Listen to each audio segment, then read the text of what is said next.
All right.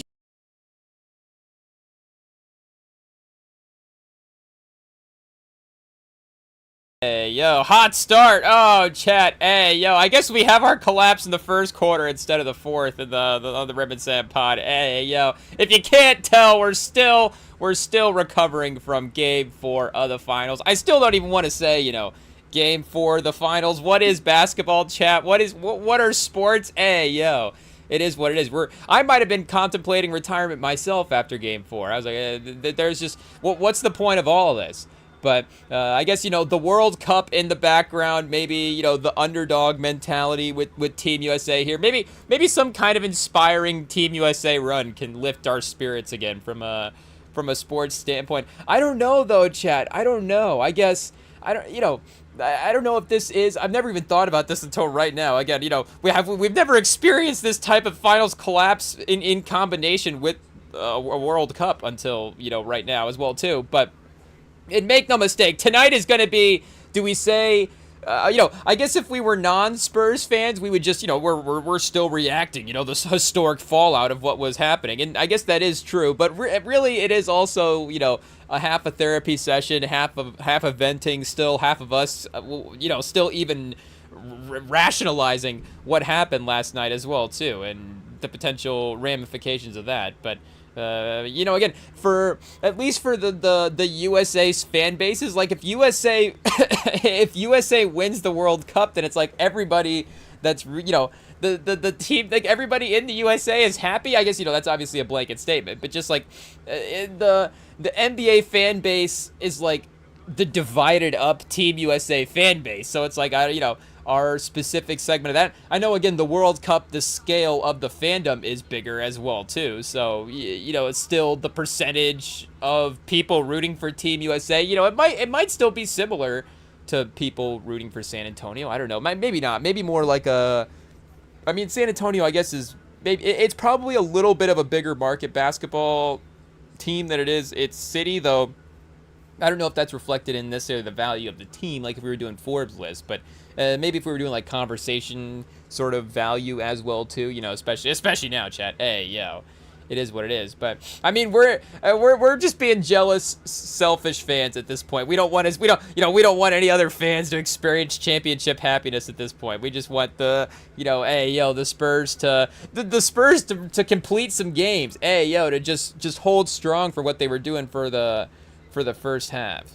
It is what it is. And, it's easy as well, too, to say after that game. But I guess we should mention as well, too, shout out to the USA. They do have a goal on the board here to start. Of course, I don't think it was Pulisic that got it. We'll see, obviously, if he's a little bit more assister as well, too, if he's more of a passer, I guess, maybe. I don't know.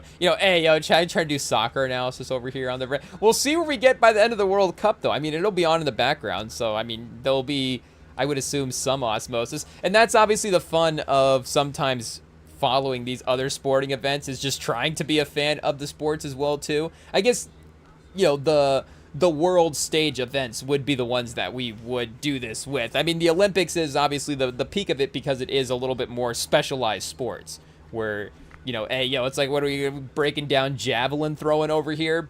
Or I guess now we have to think of a Winter Olympic sport as well. Again, the Winter Olympics is not even real sports. How do you even have an analyst for the Winter Olympics? Is like, you have a guy and he's, anybody, they ski and then they have to like army crawl under this barbed wire and then they have to take their shotgun and hit like the first 5 crows that fly out of this cannon. And it's just like, what are these obstacle courses every day? I get there's like hockey and, even like bobsledding and stuff. Like, I don't even know if that's a pause.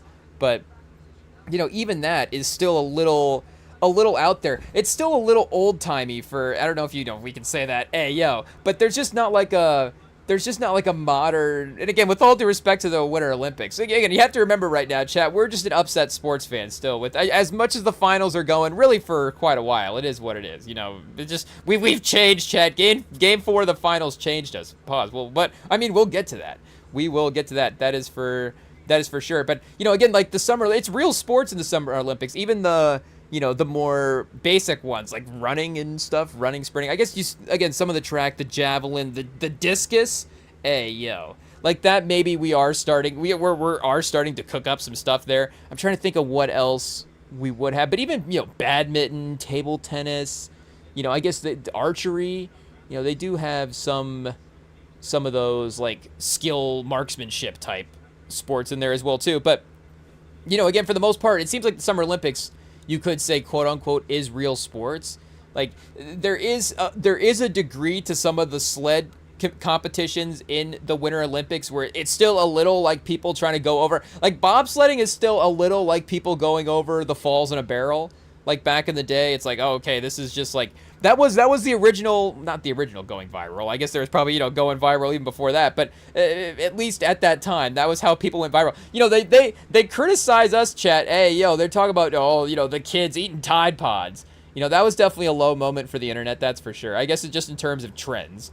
And in terms of like what do people think about the next generation, it's like, okay, they're eating Tide Pods. You're like, okay, we have to admit, like, that's not maybe, I don't even know if we could say that was my generation. That might have been like the class behind, the class after us that was doing Tide Pods. We can't admit to being in the Tide Pods group chat. Hey, it is what it is. Again, that's a real low point right there. Is that, again, we're talking just, on the fun side of internet trends, is that and I guess, we're not trying to say it's not an unharmless trend in some ways. Obviously you don't want to actually eat a Tide Pod, but we all know that. So reference, don't eat Tide. REMINGTOM Pod does not endorse eating Tide Pods. Don't eat Tide Pods. I guess we have nothing necessarily against the brand, but I think they would agree with us. Don't buy it for eating purposes. Pause. I don't know, but.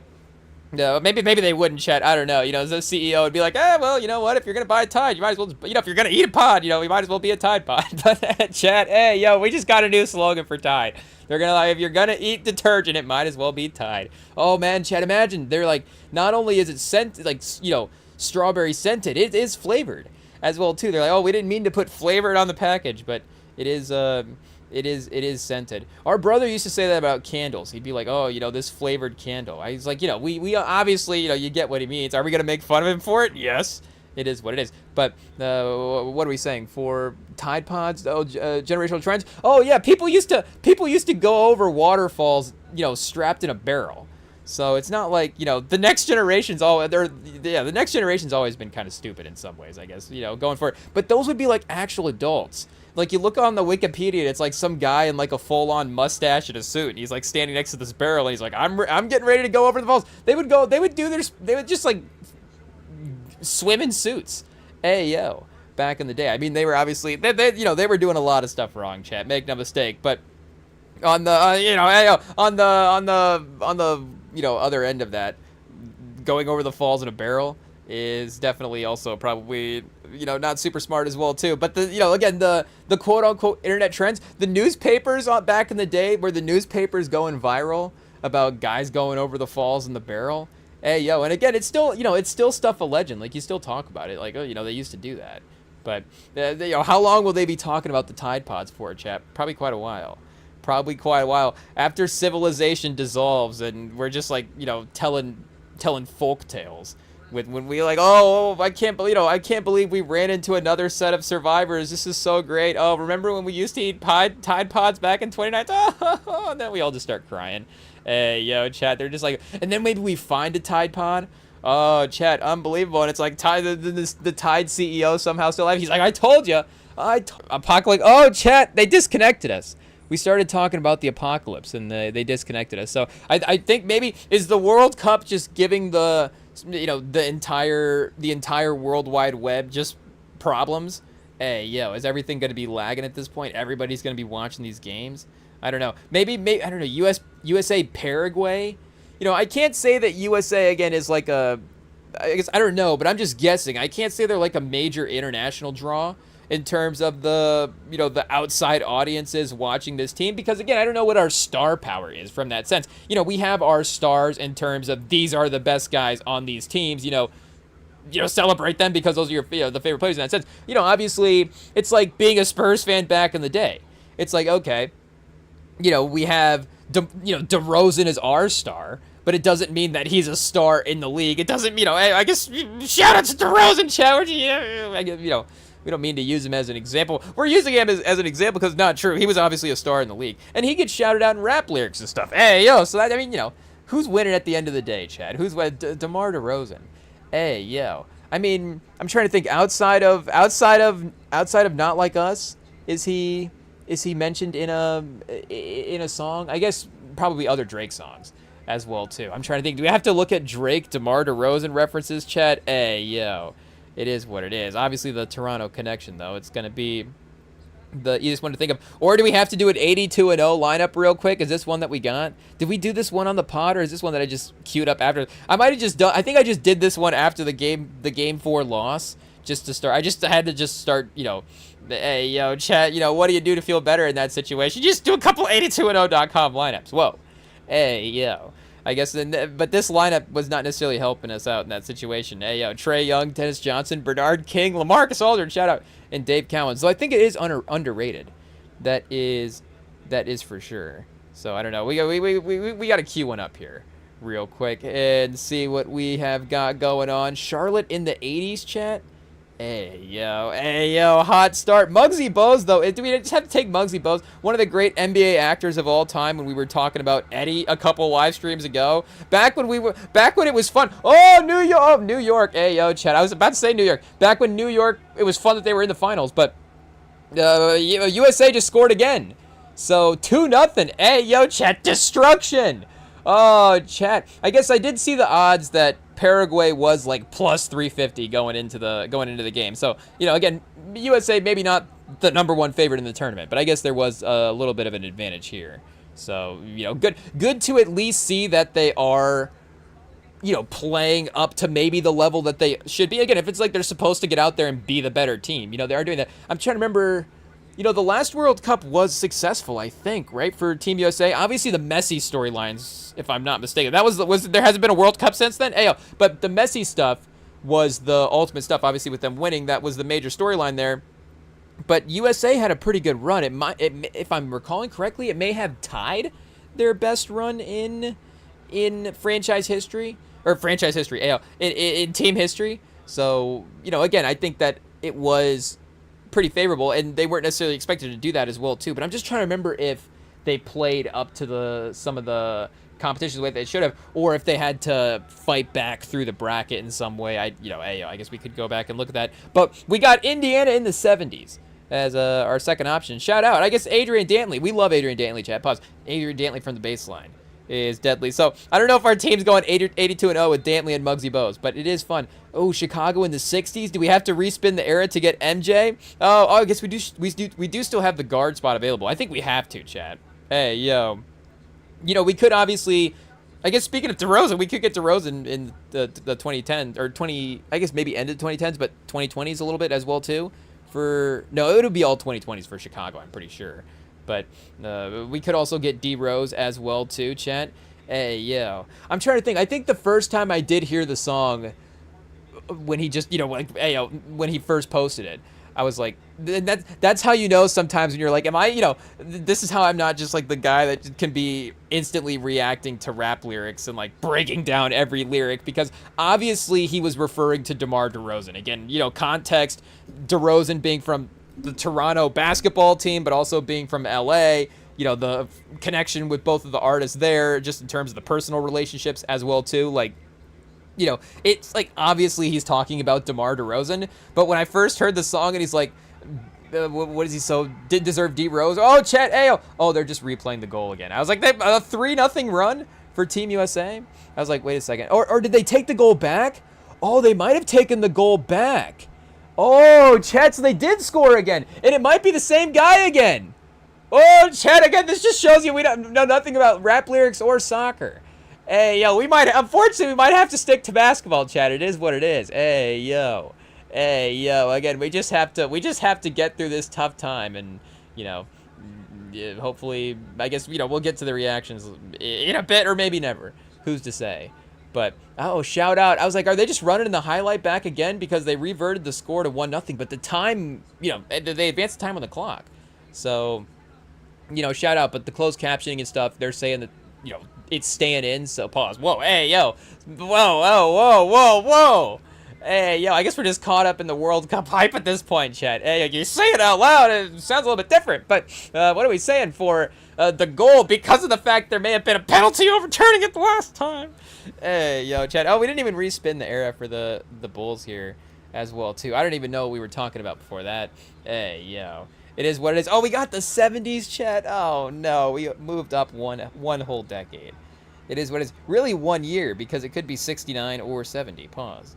But I guess we got to go Artis Gilmore. Shout out. He was a baller. So, again, this team's pretty good. This still might be a 60-win team, which is a win. You know, we could still win the finals with the 60-win team, chat. Oh, no. Oh, the Spurs won 60 games this year, chat. It is what it is. Detroit in the 70s as well. Okay, we might have just lost our 60 game status. Oh, no, Lanier. Can we play Gilmore at power forward, chat? Oh, no. We can't get Bob Lanier. Shout out. Bob Lanier was a baller, chat. I guess, I don't know if we go Bob Lanier stats run real quick. Oh, Dave Bing?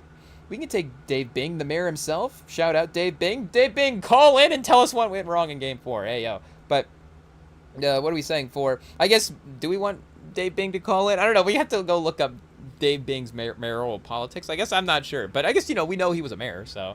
we'll just have to see. But, shout out. We'll give him the benefit of the doubt. Marvin Barnes... as well too, I think was pretty good, but Marvin Barnes might have been better in the ABA than he was in the NBA here. Chat, I mean, we might have to respin the team, honestly. No disrespect to Detroit in the 70s. Oh, Bellamy? Oh, but we can't take Bellamy as well too. The problem is we just don't have the best stats guys available to us. I guess Dave Bing, Muggsy Bogues, Adrian Dantley, and Artis Gilmore, chat, shout out. This is a fun team. This is a good team to root for right here. We're fans. Oh, New York in the 60s, chat. Get him out of here. Get him out of here. Our most hated franchise all of a sudden. Atlanta in the 60s. Oh, can we get Pettit? Can Pettit play power forward? One of our go-tos, chat? Yeah. Let's go. Every time we get Bob Pettit, we're excited. Pause. Hey, yo. So, Muggsy Bogues might have held us back a little bit. With all due respect to Muggsy Bogues, again, it's just because the game doesn't know. The game doesn't know the acting credits. The game doesn't know the actual impact he's going to have on the court. I guess 8 assists a game. Hey, yo, that's definitely got to factor in as well, too. Dave Bing in the 70s, 22 and 6, chat. Hey, yo. Dave Bing was cooking out there. I was going to assume that he was maybe like a 16 and 6 type of guy, but no, up 20 points a game. And then, again, Dantley as well, too, 26 and 9. Bob Pettit, 27 points a game, 16 rebounds in the 60s, chat. Oh, it reminds us of Wemby, chat. It reminds us of Wemby. Everything reminds us of the Spurs at this point. Artis Gilmore, whoa. Oh, we got it. Oh, there it is. Hey. Number 2? No.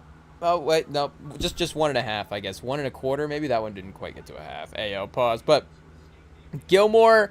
21 and I guess 13 just to round up the box scores that we were going through there, but 66 and 16 for this lineup, an A plus rating, a dynasty.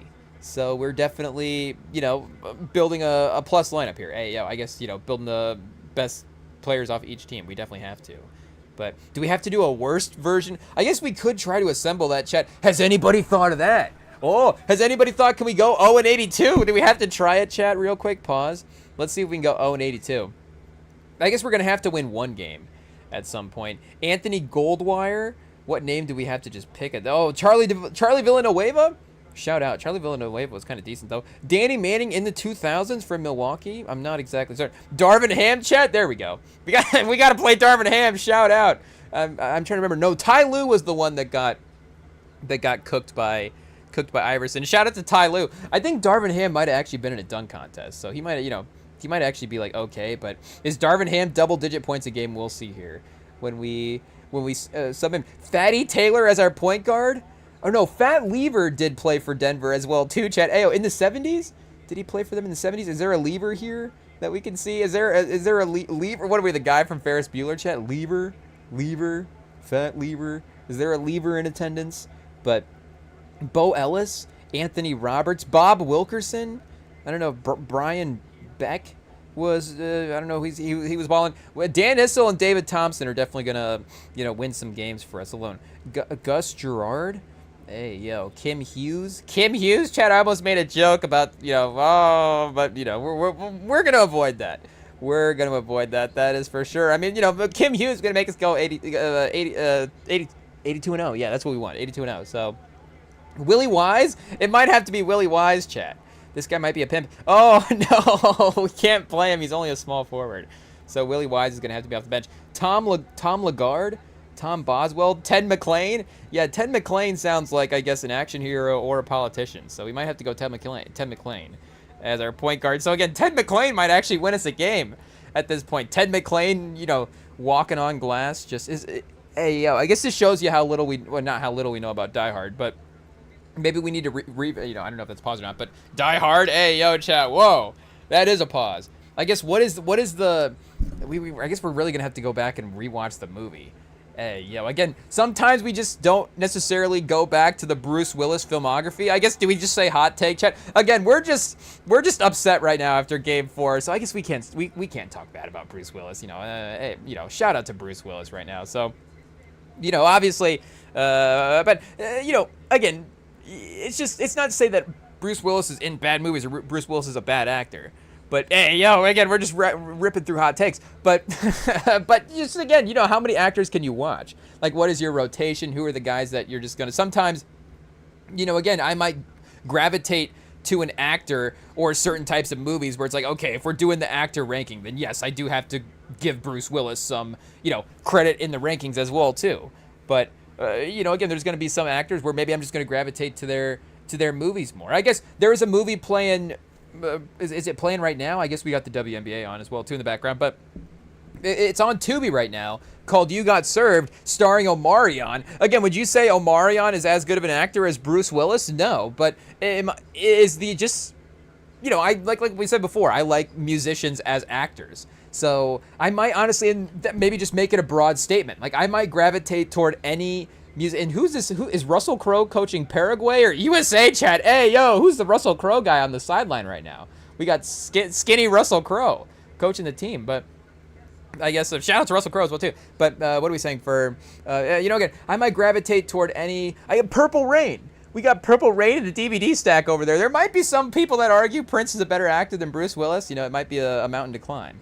But, again, maybe we just gravitate to it. The Purple Rain DVD is right under Cradle to the Grave. Pause. So, maybe we need to flip that around, Chad. I'm not sure. But, again, Bruce Willis versus DMX. Bruce Willis versus Outkast. I almost said the Andre 3Ks, but shout out to Big Boy. I mean, hey, yo, Big Boy. Shout out. But, Idlewild, am I going to, would I throw on Idlewild over Die Hard, Chad? I mean, hey, yo. Hey, yo, it's just, just how do you want to spend, I guess, a Friday night tonight, but, or I don't know why I was going to say Tuesday. We just queue up Tubi on Tuesdays, but, how do you want to spend a Tuesday night? Do you want to spend it with, pause, watching Die Hard with Bruce Willis, Sixth Sense? What's the movie where they get him in a puddle afterwards, chat? Hey, yo, spoiler alert. I think it might be the third movie, but Unbreakable is another Bruce Willis that we say. Armageddon. Again, I just start naming Bruce Willis movies, but again, there might be just things. Michael Douglas. Would we rather watch a Michael Douglas movie than a Bruce Willis movie? Hey, yo, I don't know what that means. But again, for Bruce Willis, I guess what did we get off saying on the pause? Hey, yo, on the Die Hard trail. I don't remember what this had to do with Team USA. Ted. Oh no, it had something to do with our line. Ted McClain. Ted McClain is the point guard, or what's his name? Yeah, Ted McClain. So John McClane is Bruce Willis's name in Die Hard. Again, we're talking about one of do we say the 5? But as time goes on, obviously the list expands. Pause. But maybe one of the 7 most influential action movies of all time, and especially obviously just its mark in the timeline, as you say, things that are great action movies are inspired by, Die Hard. Again, it's like, is The Dark Knight an informative action movie? Is The Dark Knight also a movie that's in the lineage of Heat? So maybe if you're just saying influential movies, maybe it's just Heat.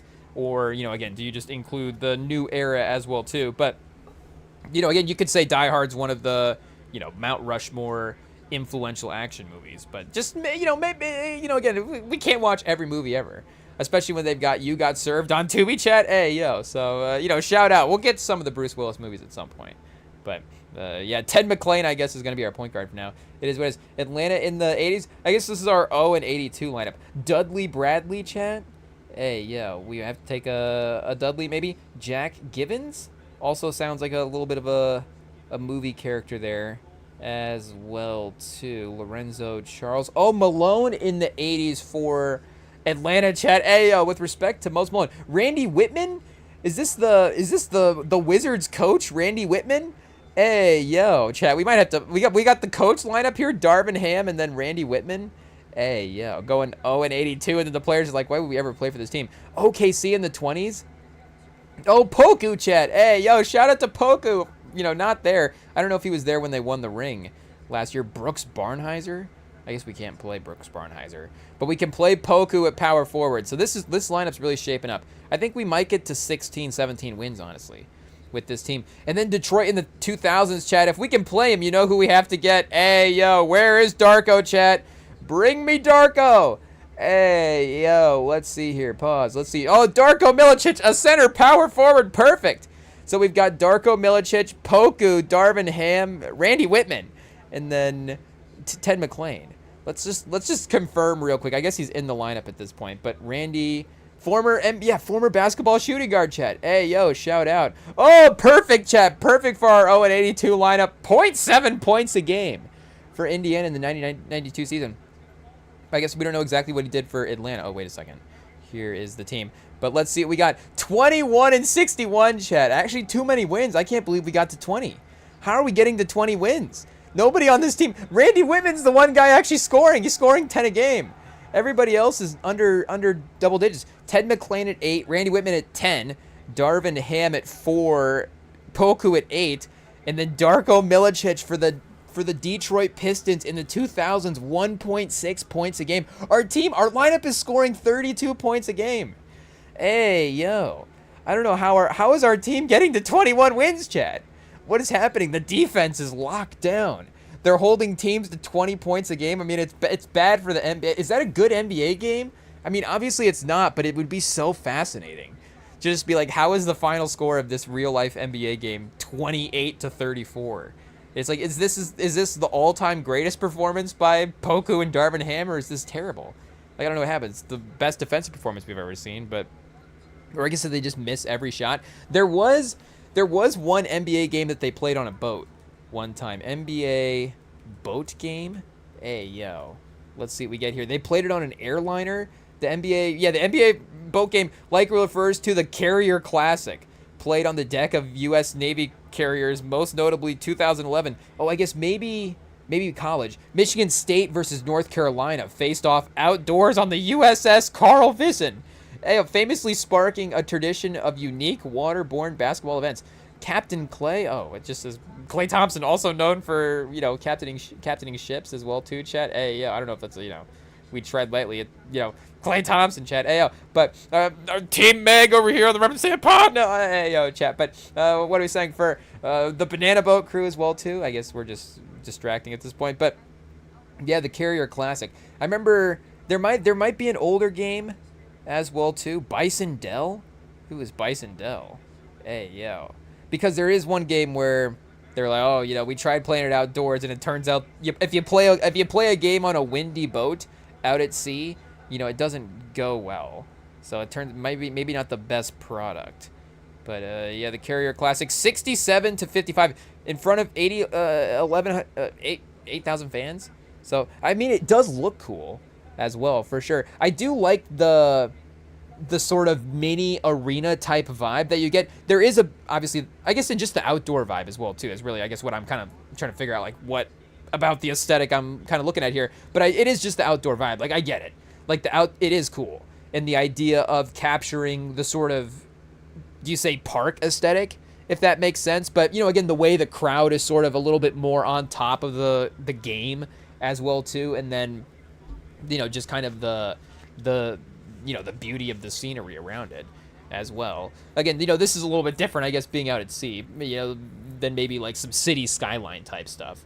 But, still it is still pretty cool to see. But, I think it doesn't necessarily go well for the product on the court itself. But, what does it say? The first half of one game, 27-23. I guess, again, obviously, some college games are going to probably have a similar score anyways.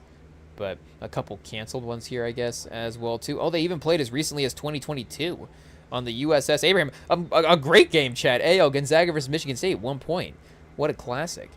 But, yeah, Ayo, I guess, you know, our team playing on a boat, chat, maybe is the only way that they win at some point. We played 21 games on a boat. We're the first team ever that plays on a boat. That would be kind of interesting. Or a ocean court or something like that. I don't know. But either way, I guess I don't even know what we were looking up when we got distracted as well, chat. I guess we knew we shouldn't have sidetracked with the 82 and or the 82 and 0 lineup. Now we're backwards, chat. Ayo, pause. It is what it is. But I guess maybe we do just have to mention San Antonio as well too, since that is unfortunately, I guess not necessarily the center of the sporting world anymore with the World Cup, but it still kind of is as well too. Like, I'm not saying the hype, has the Spurs. Oh, Chad, and I guess, speaking of dramatic comebacks as well. Oh, Chad, again, we can't even find joy in anybody else's success at this point. Am I getting the team name right here just because they're new? Toronto Tempo. They're playing the Fever on Ion right now, and they were down in the fourth quarter. I knew I should have mentioned it because I knew they were. I knew it, Chad. Hey, I knew we were gonna get the trauma flashbacks from the Spurs Knicks. Not even. I guess shout out to the teams, but just and obviously, just continue to be a selfish fan as well too. Everything's about us. But I know we're gonna get reminded of that game. I know we're gonna get a reminder. I guess unfortunately for this one, the team that was in the lead going into the fourth quarter won the game. So again, a reminder in a bad way as well too of what's possible. The buzzer beater actually goes their way. Oh, a jump ball in the final second, and then Caitlin Clark with the spin around jumper, chat. Hey, yo. Ooh, what a shot. I mean, just what a sequence as well too. The batted back jump ball like that into the fadeaway jumper is pretty smooth. Not gonna lie. So shout out buzzer beater. Hey, yeah, let's see if we can go look this up here real quick and see what we have got going on. And or Ayo, chat, I guess it's not even the Fever, chat. See, I don't even know what we're doing. I'm just so distracted at this point. Hey, yo, we gotta retire. We just have to retire. It's the Mystic. Hey, yo, shout out to the WNBA, chat. Hey, yo, it is what it is. What is basketball anymore? What is basketball? The Commissioner's Cup. Hey, yo, it is what it is. Maybe we'll just we're gonna have to commit to the W anyways if we can't even get the Mystic and the Fever straight. But we're just gonna have to commit because we can't watch the NBA anymore. It is what it is. We're gonna be following NBL games, New Zealand National Basketball League games. We're gonna be covering Real Madrid basketball games in this. Oh, Chad, another goal. Hey, yo, we're gonna be soccer fans now. Who is this guy? Who is this guy, Chad? Hey, yo, a superstar in the making. Oh, Chad, we have to take all the focus off of the NBA and the Spurs possible. Where's the World Cup over here? Hey, yo, how's the World Cup not just the biggest banner on ESPN? But, what do we got? Fullerin Bologun is the star that we're seeing here. So he's got now, potentially 2 goals. I guess he's got all 3, Chad. He does have all 3. Wow. If I'm reading the box score here, right? Do I even know how to? I guess I don't even know how to read a basketball box score anymore. I don't even know how to watch a basketball game and see the teams. They should list the teams out that are playing, chat. Ayo, with the score. Oh, chat. Hey, yo, tough stuff. But what are we saying for USA at this point? Yeah, it is our guy Bologun. He's our guy now, chat. Ayo, pause. Obviously the star of the game. 3 for 4, chat. We could use that efficiency in San Antonio. What do you know? I mean, I feel like the fact that he doesn't play basketball would actually have been beneficial in that last play because he had been like, I don't want to risk not making this shot in the last moment. I'm trying to think. It could just be the sort of instinct of, oh, we're playing basketball. Why wouldn't you want to take a shot and just go into the basket? Pause. But also the inexperience. Again, he might just be like, I'm just gonna, cover this in the corner over here and then make a foul, or I guess you don't want a turnover in that point, but anything but a basket. It is what it is. I guess it is halftime here for Team USA, so unfortunately we do have to focus on the NBA now. It is what it is. But yeah, chat. Obviously we can talk about the individuality of the game, of course, in terms of the scale, the scope of the collapse. And, obviously one of the greatest of all, greatest collapses, however you want to phrase it both ways. It's historic for the Knicks to achieve what they did. It's historic for the Spurs to give up what they did. So, obviously it takes a little bit of both things, the Knicks having the great performance and the Spurs just, totally and unfortunately, not performing in the second half of that game for that type of result to happen. But, and it's not even, again, it is about this finals as well, too. Like, yes, like the ripple effects start at the center of, the game, the series, and all that stuff. But, in my mind, it hopefully, doesn't even get larger than that. But just kind of thinking about some of the NBA precedents that have been set at this point. And I guess, we could go back and look at every team that, potentially lost the finals like this as well, too. But just to compare it to a comparison that has already been made in a lot of ways, after the game 1 collapse and, the game 2 collapse and just all the collapses paused. But, after the game 1 collapse, there was that conversation that they were having on Inside the NBA about the fact that, Shaq, again, Charles Barkley probably making fun of his friend there, but Shaq in the Magic also had that collapse against Houston in their game.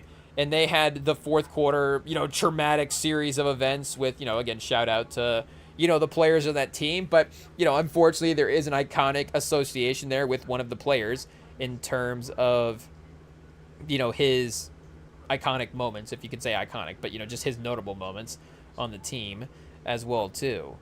But, of course, the conversation at that point was Wemby as the face of the league, giving up a 20, what was it even, like a 14-point lead in game 1. It's like, I can't believe the Spurs gave up a 14-point lead. It's like, just wait.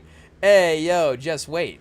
But, again, obviously that game changed the course of the series for the Magic. The Rockets swept them as well, too. So, I mean, we're probably going to lose in 5. We're probably going to lose tomorrow, or I guess, unless New York really, really wants to win this on their home court, then, there's some sort of weird shenanigans. Or, again, the Spurs, obviously we can't count them out. There is, well, not count them out, but I'm just talking about for that game in terms of their mentality. Again, the way I've sort of been broken as a fan at this point, I can't imagine that, the Spurs just mentally, it's going to be such a tough game to get up for after the ripple effects of, again, this game on the series as well, too, just combined with the other games that they haven't been able to, get, finish, pull out, pause. But, again, what we're saying.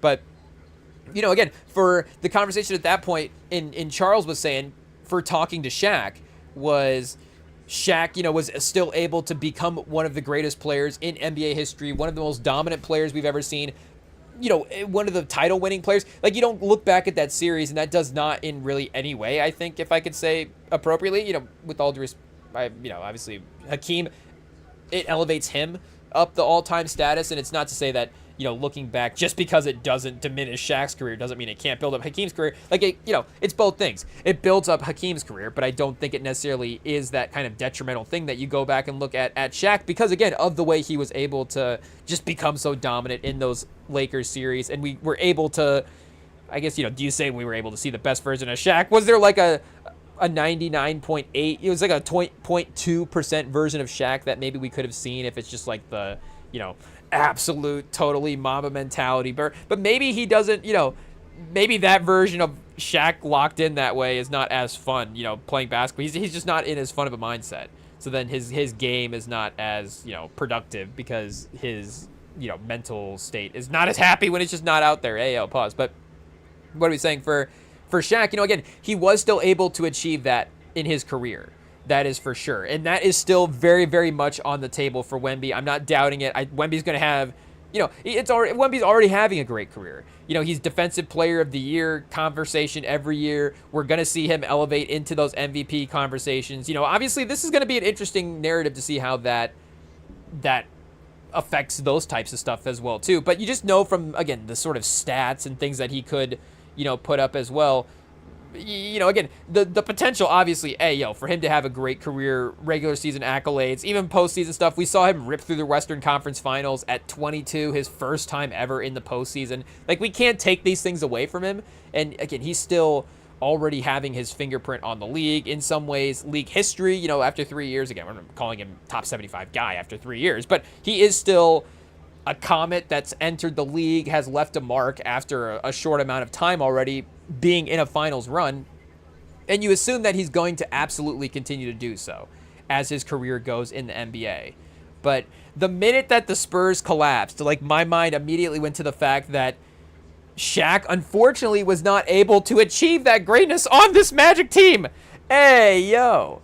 And there was, of course, some of the market aspects of it as well, too. You know, he was going to the LA team. I think there was some contract stuff as well, if we go back and sort of see the dynamics of that. You know, maybe, I'm pretty sure Orlando would have matched anything that the Lakers would have done, so we can't go back and necessarily, I don't think it's like a James Harden, you know, they wouldn't have paid him situation. Again, I could be a little bit wrong on the 100% details of that, but, and maybe it's the other way as well too. Maybe Shaq took a slight pay cut just to be in LA. Again, do we just pull up the Wikipedia page for Shaq real quick and see what's going on there? But again, the entire dynamic of this Magic franchise unfortunately changed in the moment. It is what it is. And, you know, in some ways, again, the Spurs team, maybe they've been mentally stronger than this Magic team in some ways, just the fact they've been able to get out to the leads they have been time and time again. But, you know, at some point, the mental torture of just having to keep going through, and, you know, in some ways, obviously self-inflicted, if we can say that respectfully, but just in a basketball sense. But, you know, just having to continue to go through the mental of building up these leads and then not able to actually achieve the result in the game from, you know, all this hard work built in. Not to say that, again, games that you lose in general, you don't put a lot of hard work into, but if the tone gets set early, if there's a dominance established throughout the course of the series, again, the mentality does shift. But this entire thing, I think, is now just made, again, that game just made me rethink the entire era that we're in now for San Antonio, and the fact that not just, you know, can they close out a game? Do they have the mentality to win the finals? I guess there is maybe a little bit of that, but, you know, sometimes just to, I guess, you know, get cosmic about it. I mean, you know, the Knicks fans are going to see that a little bit with their run here and how things have aligned for them, but, you know, things just do have to align. And, you know, it's bad analysis to just say that and just say, well, oh, you know, things just have to happen. And, you know, the league just falls into place and you kind of win the title. Because obviously, yes, there is the team building aspects that go into it. There is the player building aspects that go into it, yes. But, you know, again, the alignment of the way that the competitiveness of the league works and the sort of corporate mentality of the guys as well, too. Pause. And that is the thing with this New York team as well. Like, they are maybe not the, you know, are they actually the best basketball roster in the league? You can make an argument. They're very, very talented. They're not far off if they're not. So, you know, again, it's not a major discredit to their game if they're the numbers 4, you know, starting 5 in the league, if we're ranking it out. But it is the, again, ability for them to sort of mentally get through some of these fourth quarter situations and the leadership of Brunson and stuff that they are, of course, powered by as well, too, that is helping them out. But that is the type of stuff that, you know, you can't necessarily evaluate with these types of with these types of players and with these types of situations. And that is the part that I just don't know what's going to happen with this San Antonio thing. If this is going to be that 2013-14 situation where now they're just super motivated, not even, again, in this finals as well, too, but in the next year to get back and, you know, they're going to have that revenge run, and I'm not saying everything's going to go well, but just even the mentality of the team is, you know, in a sort of alignment in an appropriate spot. But that San Antonio team was a more veteran team as well, too, and they had been through the battles together, and they had already succeeded. And it wasn't the potential of, you know, oh, this finals that we could have won, we've never won one before, that could have been our ring. You know, again, it's still obviously a young team for San Antonio, but this, again, you know, if this is the comparison here, one of the potential comparisons. But if this is a potential comparison, you know, all the guys can still have very, very successful careers. I mean, you know, Penny, unfortunately, had some injury stuff that was, you know, holding him back. So it's not like Penny was able to go to the second team and have the second career life the same way that Shaq did. But, you know, I just wonder if this Spurs era is going to be what we thought, unfortunately. And again, you know, this is the, you know, the dark times right after the game as well, not, you know, 24 hours after the game. I guess less than 24 hours the end of the game, technically. So, actually experiencing the finality of it all. But, I'm just hopefully that this is not that type of franchise-altering event. But I'm just in the back of my mind, I'm kind of thinking that it is. Unfortunately, I'm kind of thinking that it is. And, again, there is a version even of the way that the first couple of games played out. And even the way, if they win game 2 and just continue to go and lose the finals. Like, I think there is a version, obviously, where you lose the finals, and it is not that. It is not just going to wreck everything and destroy the mentality and totally change what's going on. But I do wonder if it kind of did do that a little bit. And, I mean, as we get the Giannis commercial in the background, it might be perfect timing. Obviously, a move like that would change the dynamic because you're bringing in a different type of player, of course. But that guy could almost, Giannis could almost be the best player on the team. And it just it could shift in a way. Obviously there is, like, if we were comparing it, I guess, to like a Steph Durant situation, like, is Wemby, Wemby, I guess, doesn't have the title win to have the same cachet that Steph does, but is it like the one guy that is part of the team building experiment and then the one guy that was brought in sort of a free agency move, or, the one guy that was brought in an outside type of move? But, would it still be Wemby's sort of city franchise situation, Castle's franchise, but Giannis could be the best player? And, again, that just totally changes the dynamic of the team. We look at that Durant era team even a little bit differently than the rest of that Warriors era. Like, you just have to elevate it and put it aside. And again, I'm not saying that the Wemby Giannis era Spurs would be that dominant, but to me, that would not be the same thing, them achieving success with this unit, as it would be with Giannis. And, again, if we had gone into this saying that, we would win a finals with Giannis down the road, we bring in Giannis and that's the move you have to make, again, I would have been all for it. But I would have been all for it because I would have thought that this lineup, again, could have achieved that by itself. And now I'm wondering if, again, that is the possibility. So if we were comparing it, again, to the late 90s Magic, and maybe if the player movement politics were a little bit different back in the day in terms of just the idea of guys requesting trades so often, or however the dynamics of that work. But if they make a move for a different superstar in the 90s and bring another guy in and try to add up to the franchise that way, I guess I don't know if they actually end up doing that at some point. And then again, they have their own injuries as well too. I guess they had like Horace Grant there as the veteran as well too when they were making the finals run. But if they had traded Horace Grant, maybe like, I'm trying to think, like, some of the young stars in the 90s probably would have been ungettable at that point. Like, I don't know if they could have moved some of those guys for, like, Chris Webber or something like that. Again, that might have been a little too much at that point. Can I pull up the All-NBA team? Who was on, like, third team All-NBA this year that they were making the finals, 94, 95? Like, Sean Kemp? Like, if they had traded for Gary Payton or something like that. Again, that's a little bit different than the Giannis Durant scale as well, too. But these guys are veterans, not, like, first contract guys. I guess Stockton and Malone would have been farther into their careers at that point. They would have been kind of entrenched in the franchise, so it would have been difficult for them to trade for them. I guess you do have Rodman in third team on San Antonio, so like if Rodman had gone to the Magic instead of the Bulls, like that would have been I don't even know if that was a possibility as well too. But that could have been obviously a Eastern Conference shaping type dynamic. I mean, again, you have MJ in the Eastern Conference at that time as well too, so that's also bringing him back is gonna shape that in a little bit of a way. Reggie Miller, like if they had somehow just traded for Reggie Miller, again, Indiana's probably not trading him at that point as well too. Barkley in Phoenix, I guess he does go to Houston. I guess unfortunately, the Barkley Houston era, Chad, speaking of Giannis, we don't want to make too many comparisons there. It'll work out. It'll be like the Durant era, but I guess, Shaq's second team. So Gary Payton was still second team. I mean, we're maybe disrespecting Gary Payton a little bit just because, he's maybe still a little bit of a defensive focused guard as well too. But like Scottie Pippen, if the Magic had brought in Scottie Pippen, imagine that. I guess if MJ doesn't retire, if we just totally clear out the Eastern Conference for the Magic, then yes, maybe they had done better. But, again, I think that is a different that's just a different era of the team. It's a different Spurs thing than this version of the team winning. And, I'm not even saying that the Spurs need to destroy the team. It's probably a good thing that I'm not running the team because I might have done that in rage.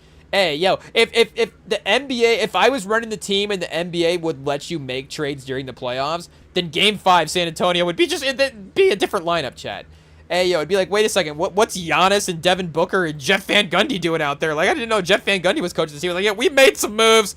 Hey, yo, like, Game 4, we raged and we fired everybody.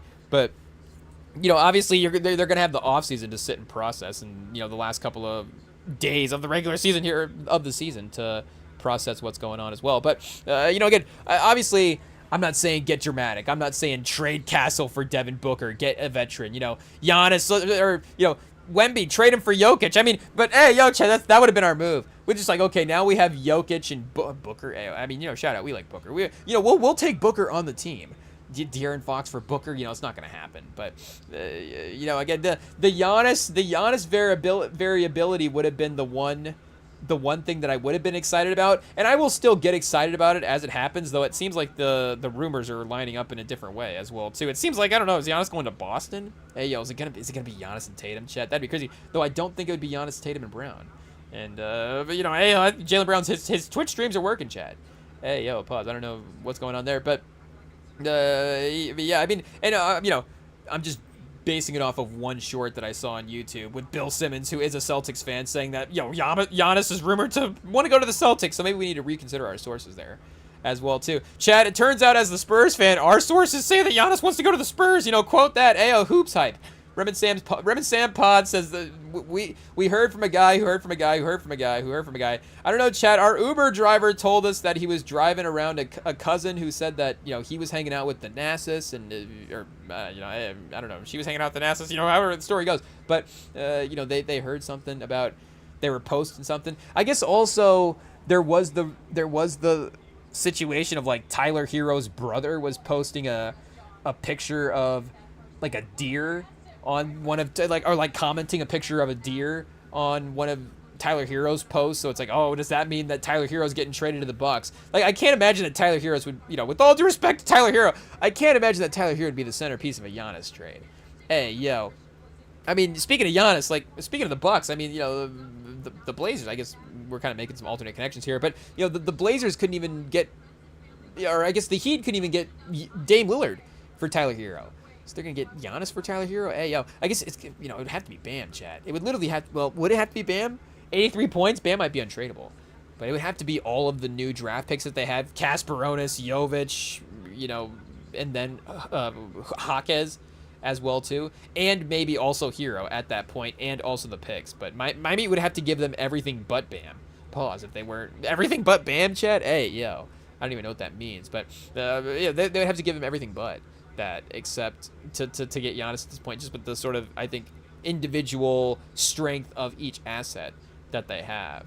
But yeah, again, I just was immediately going to the fact that this Magic team, again, it wasn't even the finals that just affected them. It was, unfortunately, the some of the seasons going on after that as well too. And I do think that maybe this San Antonio team is a little bit more aligned in the hierarchy of the team. Like, maybe that could change over time, who's to say? But as of right now, it does seem like that is, like, everything makes sense. Like, it seemed like going into, everything up, and remember, we're talking about everything up until Game 4. So we don't have any evidence yet of what the team looks like afterwards, and that's just going to be, over time. We're obviously just going to have to see what the ripple effects of this is. It's just the waiting game, Chad. It's not even the waiting game of, like, getting back to the finals and the potential revenge, but it's just the waiting game of, like, hopefully this didn't just destroy us all. I mean, obviously, the waiting game of so many moves, we've been seeing that recently. But, to bring it to basketball, like, it's just really, like, hopefully that this, obviously we lost the finals. That's disappointing. But now I'm just walking around going, hopefully we still have a team. Hopefully we still have that team that we had. And I was driving around as well, too, thinking, like, I guess I can't be too mad if we never do win a title with this team, because this is supposed to be the team, right? Like, of building an era through, building a team through the 2020s, like, through drafting right now. Because, again, like, Towns and Brunson and all these guys, those are 2010s guys. Hey, Anunoby, like, different draft class, different era, of course, that veteran sort of advantage helps them with the, closing out some of these games and just, again, having that ability to execute in these fourth quarter moments. But in terms of what you could have built for a team here over these last couple of years, again, the San Antonio team is the best version of a team that you could have built. Like, Wemby's the best player from his draft class. The Spurs got him. Castle is the best player from his draft class. The Spurs got him. And Harper, outside of Cooper Flagg, who was going to be the number one player, is the best player in his draft class. This point, second best player in his draft class. And it's not like up until the game, again, it's not like Spurs fans would have easily have, oh, well, I guess we're still just trading Dylan Harper for Cooper Flagg. Like, there is a 2K sort of player rating / potential rating that maybe the non-biased Spurs Mavs fan is just making that move for San Antonio because of the name value there, where it's like, oh, well, it's Cooper Flagg, you have to make the move. But San Antonio fans may have just wanted to hold on to the core because it's like, well, Dylan Harper and these guys, it's like, it's enough. And, maybe that would have been a selfish thing. I have nothing against Dylan Harper as well, too. Like, Dylan Harper can be great as well. But, hey, shout out to Kareem at the World Cup game. You love to see it. They did also show Tom Cruise and, was it Brad Pitt as well? So, the stars are in attendance, chat. Hey, yo. But, what are we saying? For the Spurs, yeah, it was, just, the hierarchy of the team goes, so I think maybe the Magic, there was some other things outside of, again, just that event being the catalyst event for the sort of way the team dissolved over the next couple of years. But it definitely does stem back to that in just a narrative on the court way, where if you have to point to one basketball event where did it go wrong, it was that. And if we're going to San Antonio again, it is unfortunately going to be this moment as well, too, where you do just, because I think maybe there would have been a little bit of an illusion as well to some of those comebacks, if that makes sense, where you could have been illusioned by the fact that maybe, and we keep referencing the fact that they're a young team, yes, for sure, that does factor into it at some point. But at some point, you do also have to admit that maybe that doesn't really factor into it at all. Because if you're up by 20 points in all these games, if you're up by 15 points in all these games, like, you're going to at some point just have to give yourself the benefit of the doubt that you are a team that's on the level of the veteran team. Like, yes, again, what matters for fourth quarter execution, all this stuff, that does play into it, obviously, as we're seeing.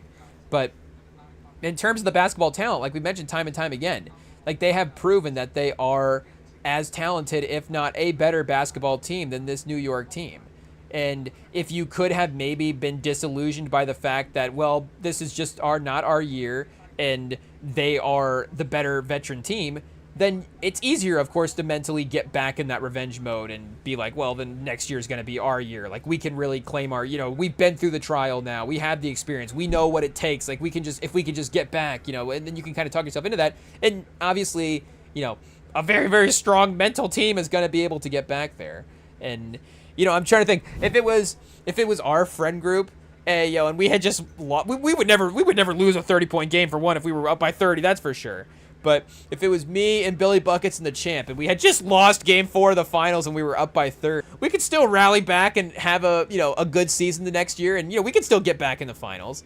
But the Spurs core has to be like that type of level of, that just type of bond at this point, where they're just like, okay, we're just like the Breakfast Club or something. Like, we're just, we're just in this together. Pause. Hey, yo, it's just like I guess, what crews do we compare them to? We tread lightly, but, again, it's just going to have to be that type of ride or die situation where they are just totally, mentally stronger than any team we've ever seen before in NBA history and locked in. I guess if we were going to use some examples, I guess, for what I was thinking of as outside of this Orlando example, the other one I did think of course, I guess we did already compare it to the Warriors. That would be the other example of collapsing, how close a team got to winning the finals and maybe feeling like they should have. And of course, the sort of historic nature of them losing as well, too. Like, I was trying to think, is this worse than losing an entire 3-1 lead? Is losing it, but they kind of did lose the 3-1 lead in the course of each of the games as well, too. So again, they didn't win the game and then lose the other games. And then that would have been even more devastating, chat. I guess it is more devastating if we just admit it, right? If we just admit that 3-1 is more devastating, I guess, I don't know. Again, if we're up by 20 in each game and lose each game, it is a little similar for both, and then to have one game be marked as the most historic collapse. But then again, the series is also the most historic collapse. So, it's close at this point. It's really close between 2016 Warriors and I think 2026 Spurs. Again, maybe I'm just being selfish, and I'm sure the Warriors fans are going to be like, no, our traumatic series is worse than your traumatic series. But, still, I would say that even like we mentioned in the live stream, just the historic nature of the performances that the Cavs were having in that series, has to kind of make you go, there is a little bit of how do you stop LeBron in that series. And of course, Kyrie gets that factor as well too. And no disrespect to Brunson, no disrespect to Towns, no disrespect to Anunoby. They were awesome in this series. They were great competitors. They were obviously the better team, and we have to give them their credit. But like I'm saying, I'm not gonna walk away from this series going, how do we stop Karl Anthony Towns? How do we stop Jalen Brunson? Brunson maybe a little bit, and Towns definitely did have his moments for sure. And again, Brunson's definitely going to go into a different historic category at this point. Is he? I guess now we're the angry NBA fan. Is he as good as Isaiah Thomas? Is he as good as Steph Curry? Magic? He's no Magic Johnson, chat, but he is still. We mentioned Gary Payton earlier, like John Stockton. Like, is Brunson now a better all-time point guard than John Stockton? Hey, like maybe I'm getting ahead of myself. Pause. Like, these aren't even things that I've really even considered up until as I'm speaking them. But hey, Chet, I'm not thinking before I'm saying, but I'm thinking as I'm saying. Like, I haven't thought. What I'm saying is, like, I haven't thought of Brunson's all-time what this win would do to his historic status and what names he would pass, but. Like, is Brunson a better all-time guard now than Jason Kidd? Like, I don't know. On court, there is still, like, real team-building stuff that if Jason Kidd from the 2000s is on this team, I can't necessarily say that they're worse. Like, Brunson's probably a better, career three-point shooter than Jason Kidd is. Jason Kidd obviously got that a little bit later in his career at some point. So if Jason Kidd now is growing up, is he having a three-point game in a different way? And then you're giving him the court vision as well, too. Is he just is he a supercharged player? Hey, Jason Kidd would just be even a better player. I'm not sure. But, again, if we're bringing him with his 2000s era skill set into the modern NBA, I think they're still probably in the Eastern Conference. They're still probably representing the East this year. And there is still obviously a very good chance they're up 3-1. But for...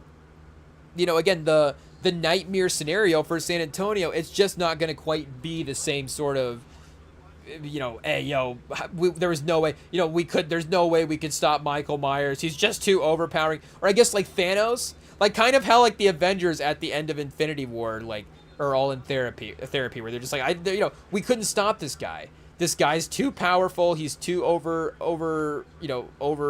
He's got all these Infinity Stones. How do you stop this guy with all the Infinity Stones? We just have to retreat back to our corner and, get a bigger superhero, pause, or just, have to admit defeat. And, again, I don't think that that's what this Spurs series would have been without the emotional trauma of some of this game. It wouldn't have been a go back to our corner. Like I'm saying, there's a version of this series where we're leaving it, and I'm saying we don't have to trade for Giannis to get back. We don't have to trade for Jokic to get back. We don't have to trade up and get, what's the dramatic move? Get Dimbasta, get Boozer, get Caleb Wilson in the draft. We don't have to do the dramatic fourth player ad. We just have to be a better version of this team. And again, that is still, the basketball talent still exists, obviously. So yes, I guess I have to admit to myself that does not change.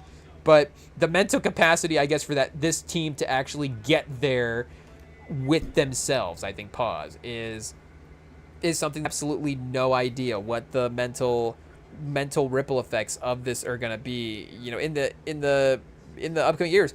I know that I would assume that they're going to lose Game 5. Like I'm saying, the home court thing is the only thing that would give me hope that it's not even hope at this point, because it literally doesn't even matter.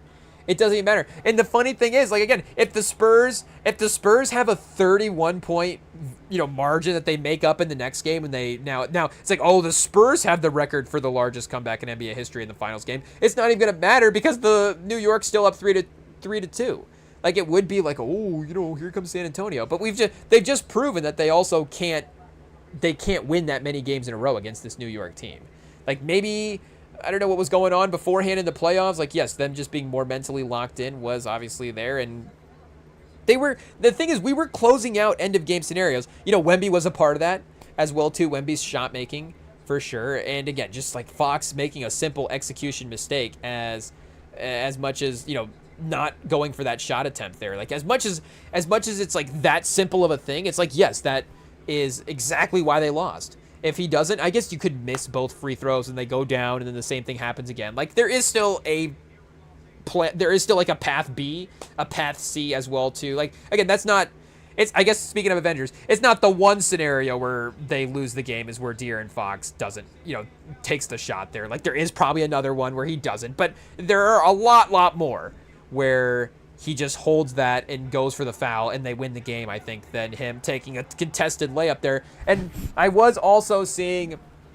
some clips as well too of him in Sacramento, and Mike Brown, of course, being his coach in Sacramento, now coaching against him in New York, benefiting from, the mistakes that he's making, but Mike Brown, directly referencing Fox in some press conferences, being like, we didn't, Fox went against some of the game plan things that we had set as a team in the fourth quarter defensively, and it cost us.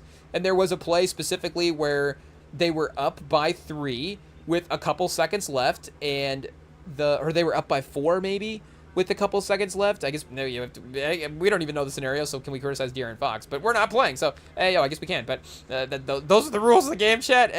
Those are the fandom. That's the fandom contract we sign, unofficially.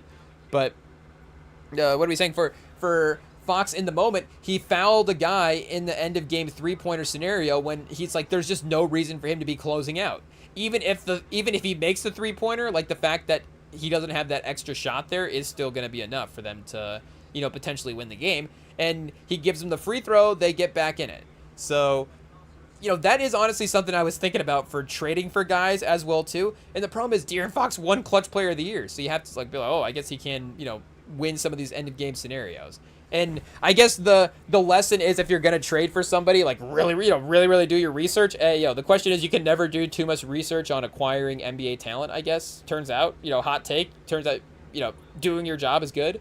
But really, I think like narrowing down even the last, 90 seconds of execution in a game, and like, how does this guy handle himself in these moments? Because the scale obviously just continued, the pressure continues to tighten throughout the course, and even Wemby missing those free throws himself as well too. Like how Wemby had a jumper with like about maybe less than 2 minutes, around 2 minutes left. That was an incredible mid-range pull-up shot right over the defense. Tough shot making like we saw in the Western Conference playoffs. It's like, oh, this is Wemby stepping up to the moment and being that offensive threat that we really need him to be. But the pressure of that with a minute 45 left in the game is a lot different than the pressure of that with 15 seconds left in the game. So it's like the scale of pressure. We might have to do a scale of pressure. And again, it really has changed how I evaluate player stuff like that. Like I'm gonna have to rethink the whole thing. Because I really was almost maybe even thinking of it in halves as well too. Oh, Tom Cruise is next to David Beckham, not Brad Pitt. Getting our white guys confused. Shout out though. Obviously both, handsome guys. I guess Brad Pitt's never played soccer, but if Brad Pitt was an athlete, he would be a soccer player.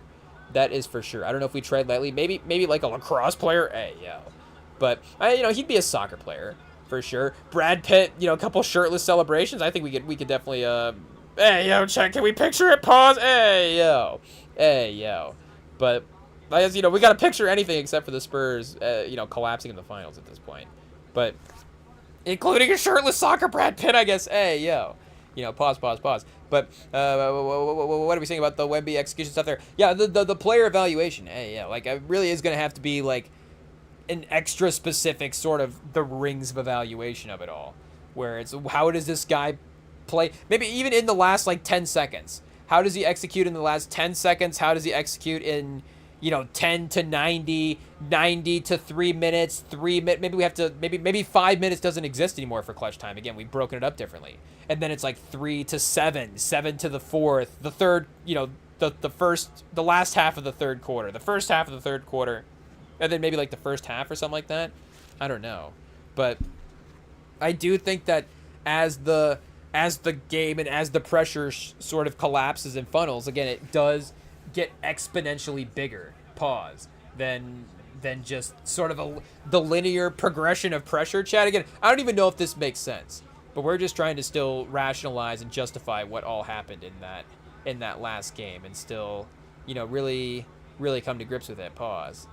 But yeah, that is, those final minutes are definitely going to be something that we are going to look at as well too, because I mean, like, think like Robert Horry, for example. Again, obviously it jumps off the page the other way. Who's the guy that hit every clutch shot that you ever needed him to hit? But that's different than like what's Robert Horry's stats in just clutch time in general, because that's the last 5 minutes of the game. So if for some odd reason, it turns out Robert Horry actually doesn't make 3-pointers from like 4 minutes to 1 minute, it turns out if the clock says 3 minutes in the fourth quarter, like Robert Horry is 0 for 35 over the course of his career. He never made a 3-pointer in his career between 3 and 1 minutes left on the clock in the fourth quarter, but he won 6 titles and hit like 17 buzzer beaters over the course of his career in the last 5 seconds of the game. So, again, I know maybe we're going to get too, we're going to get too conspiratorial, too fanatical, and just like too obsessive about now breaking down player performance now. Hey, yo. But I really am going to separate it up like that. And it's like, De'Aaron Fox is a great player. De'Aaron Fox can execute. De'Aaron Fox can play well from minutes 48 to minute 49 and a half. But, what does that mean if you're trading for a guy who maybe doesn't execute well at minute 49 and a half? Again, maybe if we're looking on the trade market, there is that guy out there where, am I going to put Josh Hart as the modern day Robert Horry? Again, shout out. Robert Horry is like uniquely kind of a one of one for his NBA career. But, either way, like, is Josh Hart that type of guy? And I don't know what his, he doesn't have as many like 3-point jump shot type things to point to. I guess Anunoby does maybe a little bit in a way now. I'm trying to think who's Caruso is a guy that's been around a couple title teams, but who is a guy that's like a real big buzzer beater clutch shot maker, but maybe not the best guy on a team? I guess maybe like, Jamal Crawford back in the day. Yeah, he's maybe a little better offensively in terms of creating a shot for himself than Horry was. Though Horry was pretty good at, the peak of his powers as well too. Kyle Korver or something like that. Hey, McCain, maybe a little Jared McCain-ish as well, could be in the sense. But again, like, McCain could sub into a game and just be the best offensive player on the court if you have him to. DiVincenzo in some ways, like maybe DiVincenzo is like a little Robert Horry-esque where, again, we're just going back to that Villanova crew as well too. Hey, yo. But, it's like he can, maybe it's the same similar situation. Maybe this guy is, or Iguodala. Oh, there it is, Chad. Like, Iguodala is obviously a perfect example of this. Like, Iguodala's career 3-point percentage is terrible. I guess, isn't terrible. But especially in some of those Warrior series against the Cavs, you'd be looking and you'd be like, wait a second, Iguodala's like 26% from 3 in the series? You're like, how is that possible? But the reason that you would say is, how is that possible? Because he would be 1 for 6 from 3 in the game, but it'd be like, or going into the fourth quarter, but somehow that 1 3-pointer put them up from 9 to 12 and made the Cavs call a timeout, and it was a bailout 3 at the end of the shot clock as well too. So it's like the Cavs played the great defensive possession, and then Iguodala just, broke their back with a dagger 3 in the second quarter. And it's like, but he missed these 5 random threes throughout the course. It's just somehow he's timing his makes perfectly throughout the course of the game. And some guys are just, some guys are like that. Hey, yo, pause. Dropping a future verse here, but some guys are just like that. Some guys know how to step up and make time, timely plays. Again, this is bad analysis here. But it does seem like if you go through and look at De'Aaron Fox's career, even for being a clutch player of the year, and that is including hitting, a lot of great shots offensively and stuff as well too, it does seem like for his career, he is a guy that is maybe not, again, a final minute executioner. Hey, yo. So maybe that's, again, Spurs scouting. If you're trading for De'Aaron Fox, again, do you want to trade for a guy that you can, have on the court in the last minute of a game? But, maybe that you want Keldon Johnson on the court in that standpoint instead of De'Aaron Fox, or who knows. Or I just had a name that I thought of. Oh, Rudy Gobert.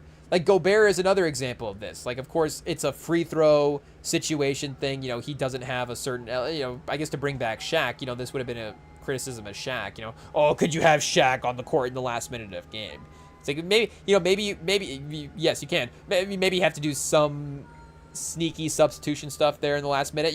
Hey, maybe the coach has to do his job and, help Shaq out a little bit. But yes, you can, obviously have Shaq on your team. But, Gobert, who, yes, you can also have in your team as well, too. Maybe he can't be the highest paid guy, and, you trade 17 first-round picks for him, but you can have Gobert on your team. Hey, he's a productive player. But maybe he's not the guy that, and maybe, again, this has to be considered in the trade evaluation. Like, yes, he's going to really, really, really impact 45 minutes of the game.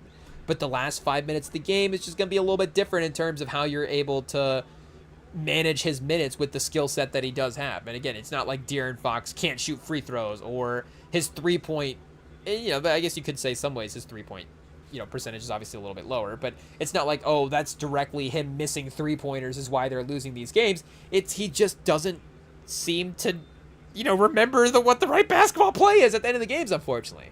It is what it is. And, again, we're talking about 2 moments, and one of them being a high-profile finals moment as well, too, and just like elevating this random regular season moment that, yes, every guy in the NBA, you play enough games, you're going to have random mistakes, and they're going to be at the end of the games, and, it might not always be a foul. Again, bring Steph Curry back into this. You could say, is the Kevin Love shot a bad shot? But, I'm sure Curry had his regular random season games where he threw the ball out of bounds in the 4th quarter, and it's like, oh, that cost him the game. And it's like, yep, Curry might do that once every 120 games. He might, throw the ball out of bounds once every 120 minutes. But, he's gonna cost you the game, every once in a while doing that.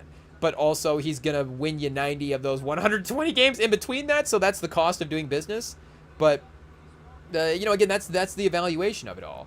Like, De'Aaron Fox probably not winning you 90 of the 120 games, but it does seem like if you look at it, he might cost you a couple of them. So this is the cost of doing business as well too. And that was a very obviously gamble trade. Well, not a gamble trade because we didn't trade a lot to get De'Aaron Fox, but to commit the salary that we did to him and sort of lock him into the team in that kind of way and be like, okay, this is our roster. And I guess obviously assume that if you need to make a move, that move is makeable as well too.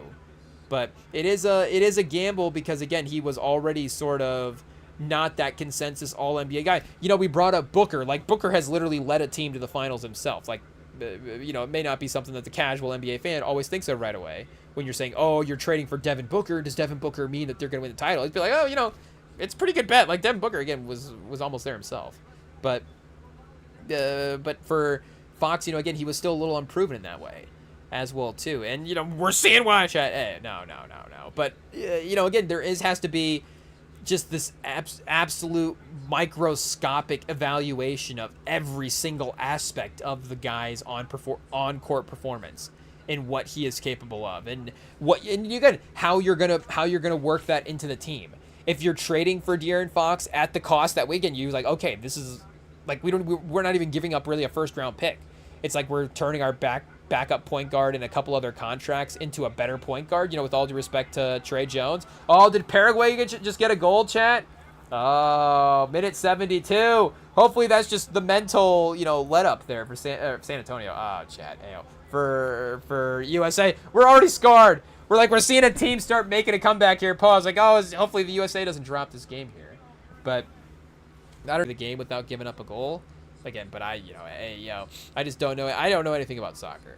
So, don't listen to us, chat. Try to break down, goaltending here on the Rem&Sam pod. It is what it is. Probably a good thing to YouTube cut out as we try to give, some soccer analysis there, because it's not gonna be based in anything. It is what it is. Just based on random soccer games that I flipped over to every now and then watching football back in the day. But what are we saying for the eviscer? As we continue to just destroy Fox, chat. Pause. It is what it is. But as he destroys our finals chances, but it's a team effort as well too. It's a team effort. But like I'm saying, there's nothing else that you could have done from a roster standpoint, matchup standpoint. Things broke their way. They had the leads in the game. The Knicks, even if they are, the team that mentally we didn't want to see, again, on-court wise, you still got to think that the ability to win there is, as we've proven in these games themselves. But just the collapse of what could have been, and, like I'm saying, that game to me only confirms more that the Spurs should have won the finals, if that makes sense. Like, obviously, it confirms that yes, they dropped the finals, and the Knicks have done a great job in the second half and just closing these games out. We're not they battled back. Brunson has been awesome again. Anunoby has stepped up in these last couple of games. Towns was excellent shot making in the other games as well too, and they getting the offensive rebound there. Not giving up in the last. The fact the Spurs didn't fully box out and the Knicks were fighting through and taking advantage of that. Like all that stuff, does matter for sure, but it is still a favorable matchup for it is still it's like I'm saying it's still a matchup that you're thinking that you can still win in some scenarios. Like it's still close 50-50. We don't really know again going into the series what's going to happen. There's multiple versions of the series that work out either way for each team. But, again, we haven't even really seen New York have the moments that San Antonio has had in terms of getting up on this Spurs team. Like, maybe the Knicks fans would say, this is not maybe even the best version of Knicks basketball that they've seen for, the 48 minutes of play. But if you're saying, like we said, who can get to the highest levels, San Antonio can over New York. But New York just has the execution tactics to be able to win these games, the mental fortitude to be able to power through. And, again, I just hope that the ripple effects of that aren't necessarily, hey, yo, chat, like, years to happen here for San Antonio, and this just never happens again. Because, like I'm saying, like, you would, hey, yo, it's not a Luka situation. We're going to trade Wemby now all of a sudden. Like, Wemby's got to go to a different franchise to find his way. But, because, again, he's going to go there and be awesome. Like, I'm not saying Wemby's going to, not be awesome for the rest of his career. That's not the take, but it takes so much to win the finals, chat. It takes so much to win the finals. Again, the Blazers in the first round. Favorable matchup, not necessarily a major superstar there that's going to break out and win the series by themselves. Denny Advia was having a couple games where it's like, hey, yo, is he going to do that? But, just overall, the firepower for San Antonio, too much. Minnesota, beat Denver so they didn't have to play Jokic, and then Minnesota themselves is injured and also kind of mentally shook as well too this year. I don't know if mentally shook is the right, but they just weren't themselves as well too. I don't know, Randall versus Towns as well, but they just Edwards not fully locked in that series, injured. Definitely a great year to catch Minnesota, if I can say that with respect to the team that they have, and OKC as well too. Jalen Williams got hurt in the final or in the Western Conference Finals. AJ Mitchell goes down. Like, are they ever gonna face OKC in a year again where OKC is missing their second and third offensive options? So just so many things align for them in the Western Conference for them to be able to get there. Is San Antonio going to be a better team in the forward years? Again, like I'm saying, on the linear scale, the normal scale that we were hoping for going into this finals, yes, going forward every year, they should be better. As a team, they should be better basketball talents. But that's not going to guarantee, like we're seeing with OKC. And that was, again, because we're rivals, we were immediately, pump the brakes with the OKC dynasty. But that was where we were at with the OKC thing, where it's like, yes, the place that their roster is in is one of the best places that you can be in, probably one of the best places that anybody has ever been in post-finals, after winning the finals in NBA history, considering the youth of the team and the picks that they had, and even the ability to have some contract, variability with some of the guys as well too. Like, they're just now signing them to their massive deals. So, only now, and they have the picks and the ability to even work around some of that stuff. So it's like, yes, they are perfectly set up. Does that mean OKC is going to win the title, 6 out of 8 years like MJ did? Probably not. And as much as we even hope that San Antonio wins the dynasty, has a dynasty, that could be 2 titles in 7 years. I don't know what the new dynasty is now in the 2020s with some of the parity in the league, but just because Wemby rips through the Western Conference in his first year and Castle and Harper are on this team that wins the Western Conference in their first year, it obviously does not mean that they're going to win the Western Conference every year. Again, the individual health of themselves is, the number one factor going into it. But like we're saying, the matchups for the other teams being healthy, the other teams making moves, the other teams getting better, trades are going to happen. Draft picks are going to happen. Hey, yo, I know Brunson's not going to be the last guy in the second round to succeed and get a title. Are we seeing a push of second round title guys, chat? Hey, yo, I'm thinking about this now. Jokic, Brunson. But it just, I think, proves as well, too, that anybody, just obviously anybody from anywhere can, be a star in the league to some degree as well.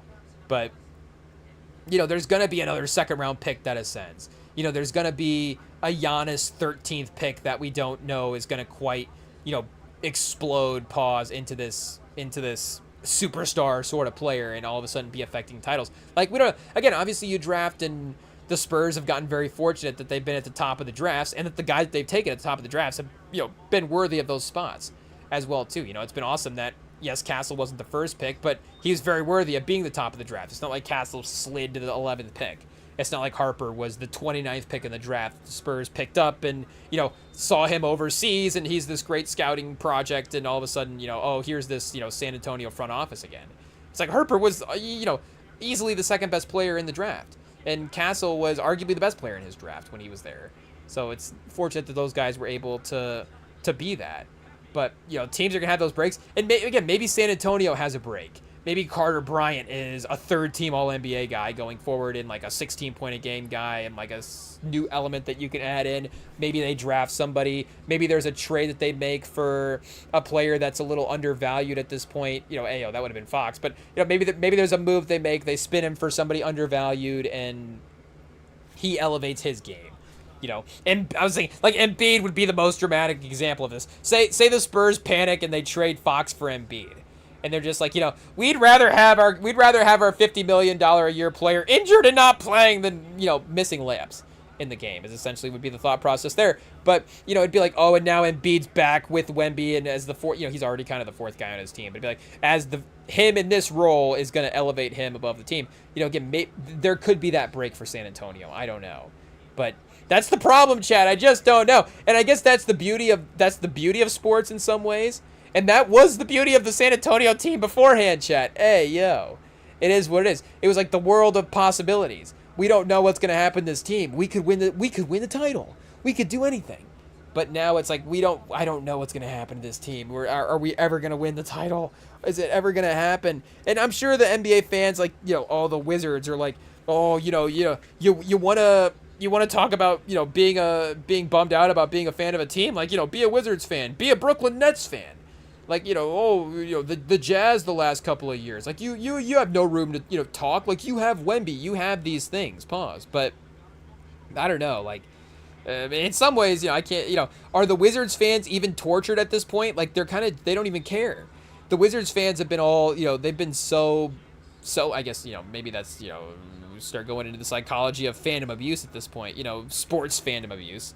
But if you lose for so long, you become so tortured that you actually adjust to the tortured state. Again, now we're really breaking into psychological terms at this point. But again, for applying it to NBA fan bases, like the idea of the expectations. The Wizards have no expectations, so are you a tortured fan base? Are the Spurs a more tortured fan base right now because of what the expectations are, and again, them being kind of reset as well. But I do think that unfortunately now I have no more title expectations for San Antonio and this team. I know that's unfair. I know that is that's a very dramatic thing to say. I'm not saying like the Spurs are never going to make the playoffs. The Spurs are never going to be a competitive team. The Spurs are never going to be impactful in the NBA again. But hey, yo, Chad, it's a long road back, and there's so many things that have to align, and we never catch a break. We never catch a break. Is that why the Duncan run is so impressive, Chad? Tim Duncan never got lucky in a finals. Hey, yo. He had to win each finals out of pure will.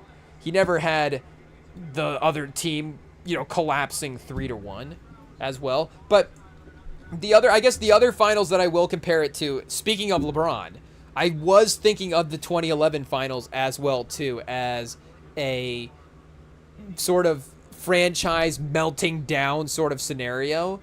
But I don't know, there was something different. There was something individual about that 2011 season. I guess that's maybe looking back at it because, of course, LeBron is one of the all-time. LeBron might be the peak for, the NBA media because of where, obviously, just his star power. It's his star power combined with the sort of MJ expectations, combined with the new age media cycle that he was a part of, where now the internet is in full effect by the time we get to that Miami era specifically, And it's really the first time that, the Twitter space and all of these things are being used to be a part of the NBA fan experience outside of just, 3 TV stations that the MJ is on, the national newspapers that are criticizing him at the time, or, whatever, people on the street, just the kind of like, what's the hum in the air, or, what's the block talking about for MJ is basically, I guess, what the topics are of conversation at that point. Now it's like a national conversation with LeBron. LeBron is obviously probably the apex mountain for, can this guy win the big title game? Can he ever win the big title game? Blah, blah, blah. And I actually think, again, because of that and because of the way that some of the media narratives have resulted, like, we may ask those questions about Wemby now, but I think they will be asked slightly differently. Maybe not on First Take, but they will be asked slightly differently, I think, across the media landscape, because there maybe is a smidge. Again, I'm not talking about the internet. I'm talking like the shows. Like, maybe the shows themselves, and, you could say the shows are biased toward Wemby as well, too, but I think the shows maybe will have a little bit more of a, less visceral criticism of, maybe a less personal, like, this guy's, he's a terrible human being and he'll never win the finals. Like, it's just sort of a general, like, hey, like, this is what we saw from Wemby in this moment, and like we're saying, you could just never judge the makeup of these guys. It's just something that you're never going to be able to determine. And like we're saying, it goes down to the final minute of the final thing of the final, like, hey, you're just never gonna know. Like, Steve Kerr being able to step up and hit these clutch shots for his team, but obviously is like a 6th, 7th man for his lineups, but is like one of those go-to guys if you just have to, okay, 5 seconds left, we need a shot. And again, we're really talking, that's the specifics of team building, that's having a good complete roster, that's having lineups, that's having looks, but that's what I'm saying.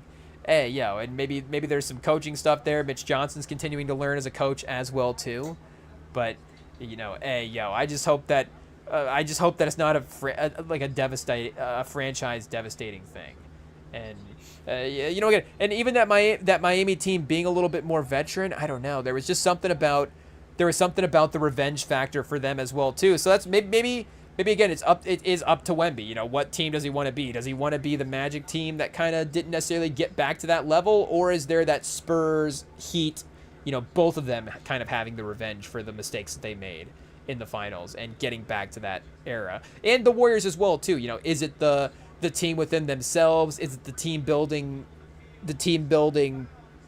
process? Adding in a piece that helps them, or is it unfortunately just a different team now? And, the trauma of the event is just too much for them to move past. But it is unfortunately, it is a thing that is on the table now. And like I'm saying, I think we would have been bummed out. I think as Spurs fans, we would have been looking at this going, the Spurs could have won the title. But I think as a nation now, as an NBA community, unfortunately, the consensus NBA storyline from this finals is the Spurs could have won the finals. And that is like that. Like, speaking of that Heat Mavs series, you can look back at that Mavs series and say that the Heat should have won that finals from a basketball talent standpoint. But by the time the games by the time we got to the last couple of games there, I don't remember, and we'll have to go back and watch some of the games, I guess. I don't remember necessarily thinking like each game, like, Miami should have won that one. Miami should have won that one. Miami should have won that one. It was like the Mavs doing this excellent job. And, maybe that series does mirror this more. I just, wasn't as emotionally invested as Miami, as we were the San Antonio as well. I don't know, again, the difference as well would be the run that Dirk had through the Western Conference, with all due respect to Jalen Brunson's Eastern Conference run. The names that Dirk took down that time were definitely much more, legendary. Probably it's still the best finals run that we've seen from a player. With all due respect to Brunson, even with that comeback, it wasn't a storyline of, now this finals run is better than Dirk. Like, it's still a good, collective team effort, and they should have won the Eastern Conference as well too. Like, the Mavs should probably not have won the Western Conference that year, and did. But what are we saying? Either way, I guess, U.S. getting into minute 90 here. I don't know exactly. So what is the? Do they play to They played a 90 or one? They played a 90 and then add extra time, if they need to. I think is how is that how football works? Hey, but I don't know. I guess we'll sit here and be ranting about the Spurs for the next 3 years. It is what it is. Just assuming, again, they're not on revenge title path next year. But, I mean, if they're only half as mentally broken as I am at this point, then they're in a better place. It is what, I guess that's the math of it. But, then they maybe have a chance to stay together as a team. And, again, I'm thinking of this from the outside in of, not having any control of the situation. Again, the guys themselves might, the confidence is probably part of the problem as well, too, that has gotten into this. They're like, oh, 3-1, we can do that. We've been up in every game.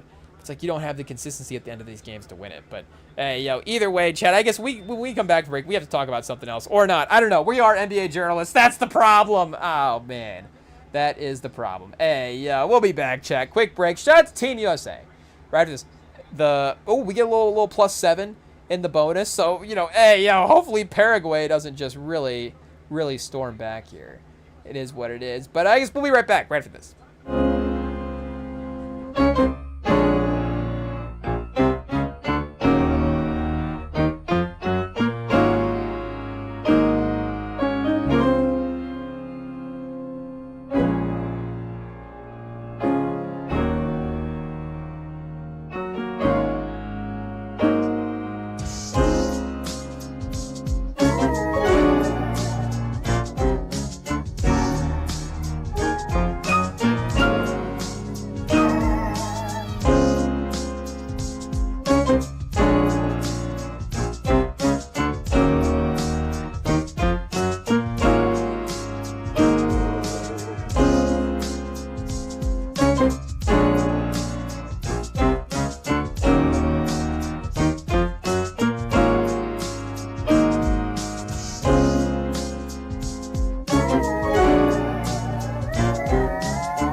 1, 2. Oh, there we are. We are back, and we were supposed to have Olivia Rodrigo call in and talk about her new album here, but it looks like that, unfortunately, that's not going to happen. So maybe next week, tune into the next week live stream. We'll be seeing if we can rebook her for that, chat. Hey, yo, well, I guess just have to listen to the new album in the meantime. I guess, hey, yo, chat, we're music, movie, anything but NBA journalists now. Can we say anything but, is NBA stand for anything but basketball? No, it doesn't stand for that. But hey yo, the butt. Hey yo, chat.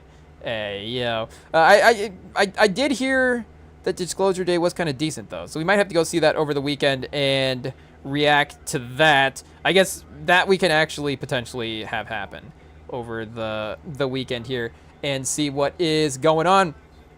Of course, I think Project Hail Mary is kind of leading movie of the year, pop culture movie of the year rankings at this point. I guess I don't know the underground scene, the award scene, what the big names are there. Oh, is that number 4, chat? Goal! We got Team USA in the background here. Oh, and I did also forget to mention this. I don't know. This was funny. I was seeing my grandma a little bit before this, chat. Ha ha ha. No, that's not the joke. I was seeing my grandma before this. Shout out to the grandma. And we had the Scarface shirt on, and she was like, "Oh, that is a cool shirt." So our grandma apparently really loves Scarface. I think she really likes. Maybe she just kind of likes Al Pacino. A younger '80s Al Pacino. Hey, yo, Chad, does our grandma think Al Pacino's a handsome man? Hey, yo. I guess we're gonna have to be careful next time we go over there and play Heat. It is what it is. But shout out Al Pacino. Call in. We'll see if we can get. Chad, can we get Al Pacino on the line with our grandma? Hey, yo. I don't know if we want to have that happen, or do we? I'm not sure. I mean, we do want to get Al Pacino on the line, I guess. And also, hey, yo, we're always down to talk to our grandma, turns out. But, hey, having her talk to Al Pacino as well would be interesting. It would be interesting. You get killed walking, you doggy. I don't know if he's, doing Heat dialogue. It seems like most of the time, actually, he's like a pretty toned down guy in a lot of the interviews. So he just might be like, hey, and then just kind of just leave it there. Honestly, I probably would not say much. But either way, shout out Al Pacino if you want to make it happen. Call in. Somebody chat. We were supposed to have Olivia Rodrigo and Al Pacino. What a great show we had lined up for you. I tell you, what a great show. But hey, you know what? It happens. Sometimes it happens. I think the weather's bad or something like that. So it's tough calling in on a night like this. But World Cup, everybody's focused on something else. Or Al Pacino, and they're probably, oh, chat, did they ditch us for the game? No way. They ditched us to go watch the game. That is unbelievable. But I guess it was worth it. I guess it's worth it. I mean, we knew that's why we couldn't get Tom Cruise, because we knew he was going to be at the game. But yeah, I guess again, 4-1. Shout out. Hey, yo, is Rodrigo a New York fan, chat? Again, we have to, everybody that's a New York fan out of the Spotify. I guess that's not true. Hey, yo, because like I said, we're like only listening to Jay-Z right now, queuing up for the anniversary show. Unfortunately, because of the fact that, again, it's just all New York. It is what it is. But, hey, yo, chat. And it just shows you, like, even this New York team there is a likability there still. Like, I guess, again, because the Spurs fans had destroyed themselves, like, Spurs fans don't really even hate New York anymore. It's more the hating the Spurs. It's just, not hating the Spurs, but, hating the results of the games as well. But I was, like, just watching reels of Brunson just, like, hanging out before. I was like, well, why am I even watching Brunson content? Like, I don't even like this guy. Hey, yo, he's a rival. But I don't even know if Brunson goes in. Maybe OG goes into, hey, yo, I don't know, because he hit the tip-in pause. Hey, yo. So, and he did get the block as well, too. OG just destroying the last couple minutes of the game. It is what it is. But, it's like, okay, Brunson's still, I guess, we tried lightly. But, obviously, it's like, Brunson's, the whole New York team in general is still, like, a likable team. But, unfortunately, it is what it is. But, yeah, we will, I guess, maybe have to queue up some other stuff here for, okay, we got some juvenile, maybe just juvenile chat, southern, just only southern rap for now. Hey, yo, it is what it is. But, yeah, we do, I guess speaking of music, Do we shout this out real quick? We have to put you guys on game. Hey, yo. Let's see if we can get lyrics for this. It is. Maybe we have to look these up real quick. There was a Kendrick song that got leaked. I don't know if it did just get leaked recently, but when I was looking it up on YouTube, it was seeming like it was posted recently. You know, the Instagram posts I was seeing about it were posted recently, but then I was seeing the post that I saw on Instagram about it was saying that it was leaked back in like 2024, back when GNX first dropped. So it is a GNX era song. Boom. Yeah, I guess the genius will tell us then what maybe is going on here with the leak stuff about it. Pause. Yeah, it says the track. Oh, it says the track was recorded sometime in 2024 during sessions for which would become Kendrick Lamar's sixth studio album, GNX. The track was initially previewed on May 26th by a seller on an internet forum. The track in its entirety. Okay, so I guess it didn't. The whole track is out now with some of the features and stuff, but it has J-Rock and Ray Vaughn on it, which, I mean, you know, Kendrick has always been ruthless in terms of his producing with his album. Like, he will, if he believes in a move is better for the album, you know, he will obviously go for that move instead of going for the name value of the move, or even, you know, again, obviously, you know, J-Rock, a legend within hip-hop circles. Maybe he's not, you know, SZA in terms of, you know, the pop culture name value, but obviously in terms of what J-Rock has meant for him as a mentor as well too, you would think literally if there is any one single artist, I guess it's like the Lil Wayne situation for Drake, where it's like if there's literally any one single artist that could probably just pull up, and if it's like, okay, who could just almost make themselves be on a Kendrick song. Again, I think Kendrick is the one guy that's like wouldn't make anybody make him, and especially where with he's at this point in his career. Again, nobody can make themselves be on a Kendrick song, but it's like if there is one guy that could make themselves be on a Kendrick song, it like would be J-Rock, and it'd be like a, you know, it'd be a good thing as well too, and it'd be awesome because J-Rock's one of the best. So you're not like, you know, it's not a lesser song because J-Rock wants to be on the song. It's not like, oh, you know, now I have to do a favor for J-Rock. He's got to be on the song. Hey, yo, you know, here we go again. You know, oh, well, I'm sorry. And then you have to put another artist on the song, and you're like, well, I'm sorry, J-Rock. I didn't want to put the song on because, you know, Ray Vaughn over here, you know, didn't quite keep up. But, you know, it's like, no, you don't even have to do that because obviously J-Rock pulls up. So I honestly have no idea why this track is not on the album. Hey, yo, Trey, honestly, the worst thing about the album now is that this song is not on it. Hey, yo. And I honestly think that as well. I wonder if Kendrick is, Kendrick leaking it, but I almost wonder if there was a bit of that being done with some of the Iceman stuff out as well too. Like, you let the Iceman stuff play. It does seem like it has, you know, like the songs are in rotation at this point. Like, you obviously, you know, you get your Janice on, you know, your real Shebang is out there, you know, National Treasure, you know, again, you know, the songs are in rotation, but the sort of hype in conversation around, have you heard this? Have you listened to this? You got to hear this one. You got to hear that one. You know, it is sort of died down. You know, oh, here's what my favorite are. Here's what I'm skipping. Here's what I'm playing. You know, it seems like, again, it kind of has just settled into the 2026 music cycle. So the idea that a Kendrick song could sort of poke through, and, you know, obviously Kendrick could poke through, but the idea that an internet leak could sort of, you know, weave its way through a little bit, you know, pause the Kendrick poke through part, you know, the internet can sort of weave its way a little bit more, maybe effectively now, is definitely realistic. And again, it is such a great track as well too. But I was thinking of, you know, there is obviously the famous story of Kendrick from Good Kid, Mad City, where he cuts Lady Gaga off of, you know, Don't Kill My Vibe.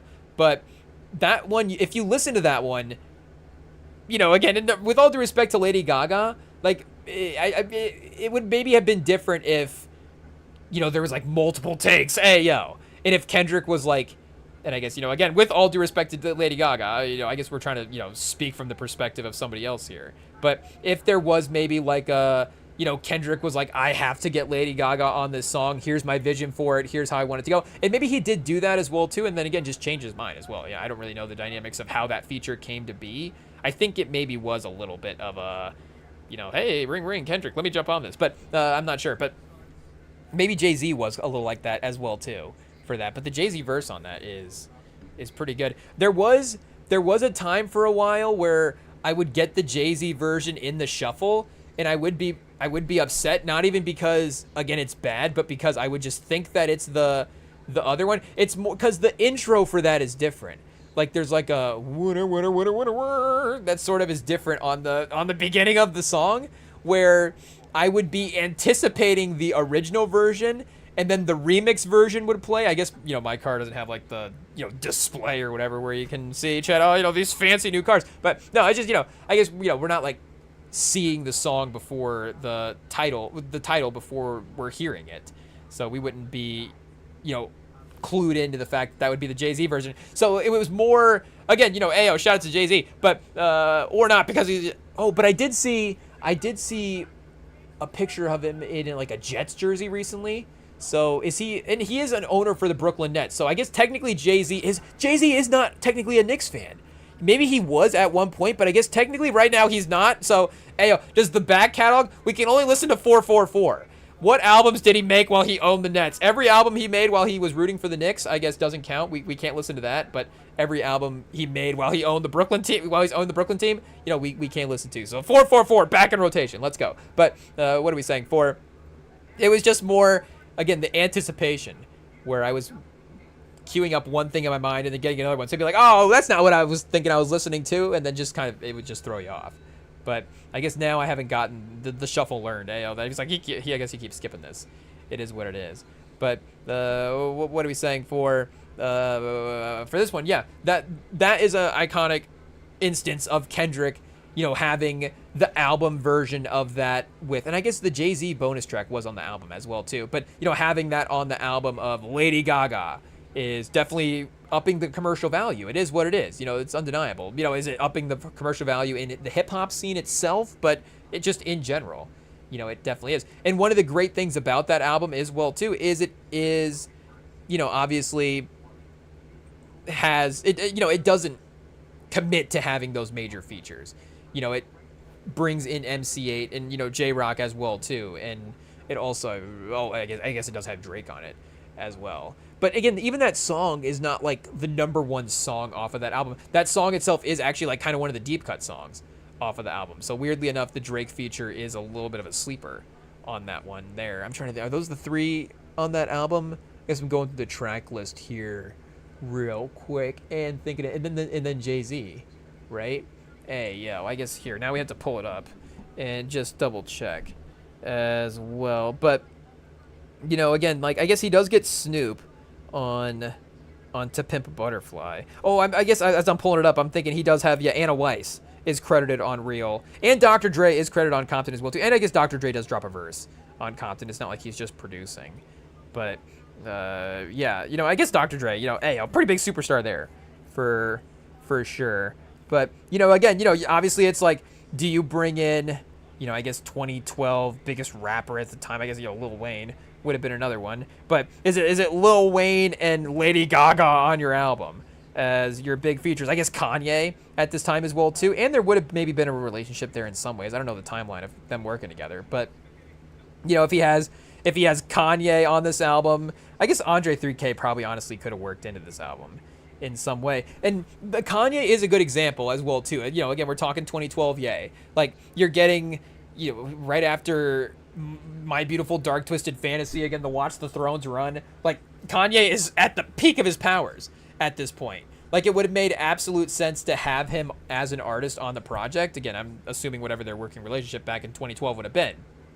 But I feel like you can kind of get the vibe that Kanye, and again, we're talking about it now, but you can kind of get the vibe that 2012 Ye is just not the absolute perfect vibe for whatever it's just not really authentic to LA. Like it's an LA short film in an album, and he's casting LA people in it. It's like Kendrick's like it's like The Town. It's like when Affleck made The Town. He could have just cast a normal guy to be the bodyguard or whatever. Who's Fergie the florist, or who's the guy that's the bodyguard for Fergie? Fergie. I forget what his name is, but he's got the Irish tattoo, and then Affleck. Spoiler alert for The Town. 3, 2, 1. Affleck at the end of the movie when he walks into the shop, leans in and he's like, "Here, what's he call him, Chad? What's the iconic Boston name that people always are making fun of, like Stu or something like that? I guess we don't really even know Boston names like that, but he's like, hey, hey, I got a secret for you, and then he just, blasts him right through the temple. Hey, yo, pause. Which is tough, Chad. That's a tough one. You're like, oh, yep, I fell for it for sure. I don't know if you have a split second there after Affleck just, dumps the clip right in your temple, and you're just like, oh, yep, that's a good move there. He got me with that one. Down I go. Whoop, there he is. And then, you just slip into a abyss. I don't really know what the time is. Because, Fergie as well, too. Like, I guess Fergie, you're kind of blasting away, pause there in the shootout afterwards. And maybe if you're Fergie, you're like, did I get him? Pause. And then you're like, oh, maybe, at least we're both going down if you kind of start to feel the shock take over. But, the purely getting duped by Affleck the way that guy did is tough. There are a couple of movie deaths that really get me. I guess in different ways, because there are the emotional, run Ricky run type of situation, like the you feel bad that the character got because of how you feel about the character, if that makes sense. And then there are the I feel bad how the character got because of the tactics, if that makes sense. I guess maybe a Saw movie. Of course, I don't really watch the Saw movies, but that one, of course, is just about the traps. You're just like, oh yeah, hey, that sucks. But it's different than, and I guess you do have some character development over the course of those Saw movies as well too. For some, obviously whatever the main protagonist in the situation is, but for for some of those, you just kind of have the random one-off guy. Maybe even it's like, oh, turns out this guy's has this he's got a criminal past. Actually, you kind of want him to get caught in the trap as well too. Again, I guess I don't really know the dynamics of how they all sort of play out there. But there are a couple. There's one in American Sniper as well too, where there's again, spoiler alert, 3, 2, 1 for American. I'm pretty sure this is an American Sniper. I guess I don't really typically rewatch war movies, but you got to throw that one on at least once, I guess. But there is one, I'm pretty sure, from that movie where there's a guy walking across a window, and then the rival sniper gets him, and it's just what are you gonna do, chat? What are you gonna do? It is what you have this working relationship with Affleck all these years. Maybe it's a little iffy, but do you ever think when he's gonna let me tell you a secret? He's gonna, maybe you should just know in the business I don't know if you need to keep, pause. There's just an eyesight thing that you just need to have going on there. But, that it's a tough one, Chad. Again, I'm not saying that we were, rooting for that guy to make it by the end of the movie. But that is just it's how do you make it out of that situation? Because once you're bent over, hey, yo, Chad, we tread lightly. But, once you go for the secret at that point, you're done. So the only way to get out of it is to just say, to have said that I'm going to make up my mind 30 years beforehand to never, ever, the only way to get out of it is to have seen the town before and to know that I'm never going to, once I get into this business, I'm never going to lean in for a secret is essentially the move. Or I guess Pesci a little bit in Goodfellas, spoiler alert. Hey, yo, we're just ripping through all the spoilers. How many movie deaths can we rip through here, Chad? Oh, Mufasa and Lion King. Hey, yo, whoa. Hey, yo, what's the number one movie spoiler death that maybe you would know about? But I guess, speaking of Bruce Willis, Chad. Hey, yo, we tread lightly. But I guess that could be one where maybe you should know about it, but a lot of people maybe not. But I guess Mufasa would be one that's you're watching that movie early enough on that maybe about the Lion King, and somehow you don't know that Mufasa's dead. Hey, yo, Chad, spoiler alert, it is what it is. Somehow it's this guy's I've been alive for 40 years, I've never watched the Lion King. Oh, I can't believe this kid just spoiled it for me on YouTube. Hey, yo, I mean, shout out if you're tuning into the live stream instead of watching Lion King. Imagine, Chad, you could be watching Lion King on a Friday night and you're watching the Rem and Sam pod. We really appreciate it. But also, if you haven't watched the Lion King yet, we're sorry. It is what it is. But what are we saying for, what are we talking about? Spoilers. Bruce Willis, Kendrick in this unreleased track, I guess. Pause. Oh, the town. That guy getting got in the town. It is what it is. And I guess, not to, obviously we're not gonna put the blame on Ricky, chat. We're not gonna put the blame on Ricky. That's for sure. That is for sure. We're not gonna put the blame on a Division I, USC recruit, future NFL first-round pick running back. We're not gonna put the blame on him there. We're not gonna put the blame on him just walking casually through the street while he's being chased down. It is what it is. But again, there's a couple of them where it's that's That's a tough one. That is a tough one. Like maybe like when Alonzo leaves Jake in the apartment. But see, that's another interesting situation where you can sense things. You can sense things that are going wrong, but you do have a moment in between, the potential elimination and things spiraling, where again things are happening so quickly in that Affleck situation. You probably don't even really know that there has been a robbery. Well, maybe you do at this point, but you don't really do you know that Affleck's even been involved in a robbery in Fenway at this point. I guess maybe him walking in the cop uniform would be the one giveaway. Would be like, why is Affleck in a police getup? Which it immediately means he just has a piece on him. But and he probably does anyways. But either way, that's a tough one. Where if you're Jake in the apartment, you're like, okay, maybe I shouldn't have wandered into this apartment in the first place. I should have been like, I tread lightly. But just with the way the day had gone with Alonzo, maybe there's I guess you probably not have a lot of options for staying in the car. But is there a stay in the car option that you could potentially at least negotiate for? They're just like, we have to get out of this entire day with Alonzo at this point. At that point you've known it spiraled. But or I guess I'm trying to think, that is early on enough, where it's like, oh wait, Alonzo's trying to, he's trying to kill me. Hey, yeah, what's going on here? And then he gets back and he's like, I guess we're watching Trading Day tonight, Chad. Hey, but because then he goes back to the apartment and he's like, Alonzo's like, I was just testing you. You passed the test. So, and again, Alonzo, like, obviously getting out of situations, even when, spoiler alert, the Russians roll up on him at the end.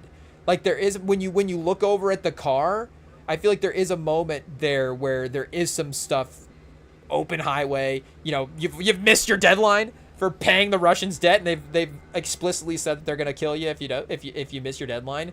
So there is a couple of senses there maybe that things could go wrong, that I don't know if he goes, they do have him surrounded from all angles, but maybe if he says, okay, they're gonna, obviously that initial blocking is gonna be me accelerating through the intersection. Maybe the initial way to get out of it is to try to throw it in, throw it in reverse, and then see if you can just get out of their plan that way. Again, they probably have snipers though, so they're gonna get the wheels, and then now all of a sudden you're just Dennis Haysbert in heat, just windshield up, then going down. But shout out to Dennis Haysbert in heat. Speaking of situations going south, that's a tough one. That is a tough one. I don't know. The cops apparently had no interest in De Niro there in the front seat, and obviously there's the strategic, get the driver. I guess I understand that sort of stuff there. Obviously, we tread lightly as well too with how Michael Mann decided to cast all that stuff. But and again, shout out to Michael Mann as well. Michael Mann, call in and defend yourself. And shout out to Dennis Haysbert as well. But again, that's tough. Not one stray bullet there. Even getting, what's De Niro's name of that? Neil.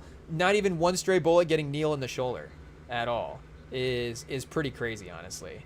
But and I guess a tight circle there. With the somehow the police guys were accurate. Again, chat. Even Michael Mann. It is what it is. But what are we saying? I guess we can get back to the Kendrick track real quick for this one. Yeah, I guess we just needed to mention it in case you guys weren't as obsessed over the Kendrick Lamar news as we were, and getting news about unreleased music and things like that. And I don't even follow unreleased music, so it's like if I know about an unreleased song, then either the song is now just like fully mainstream popular, it's basically just been released at this point, or I'm basically just this locked in, I guess, to Kendrick news at this point. It is what it is. We just have to admit the top 1% Spotify fandom is obviously bleeding over into the news and the algorithm and the leaks and things like that. I'm trying to think back in the day, obviously R.I.P. And even still, Juice WRLD, the unreleased music that's got to be one of the more expansive unreleased discographies out there.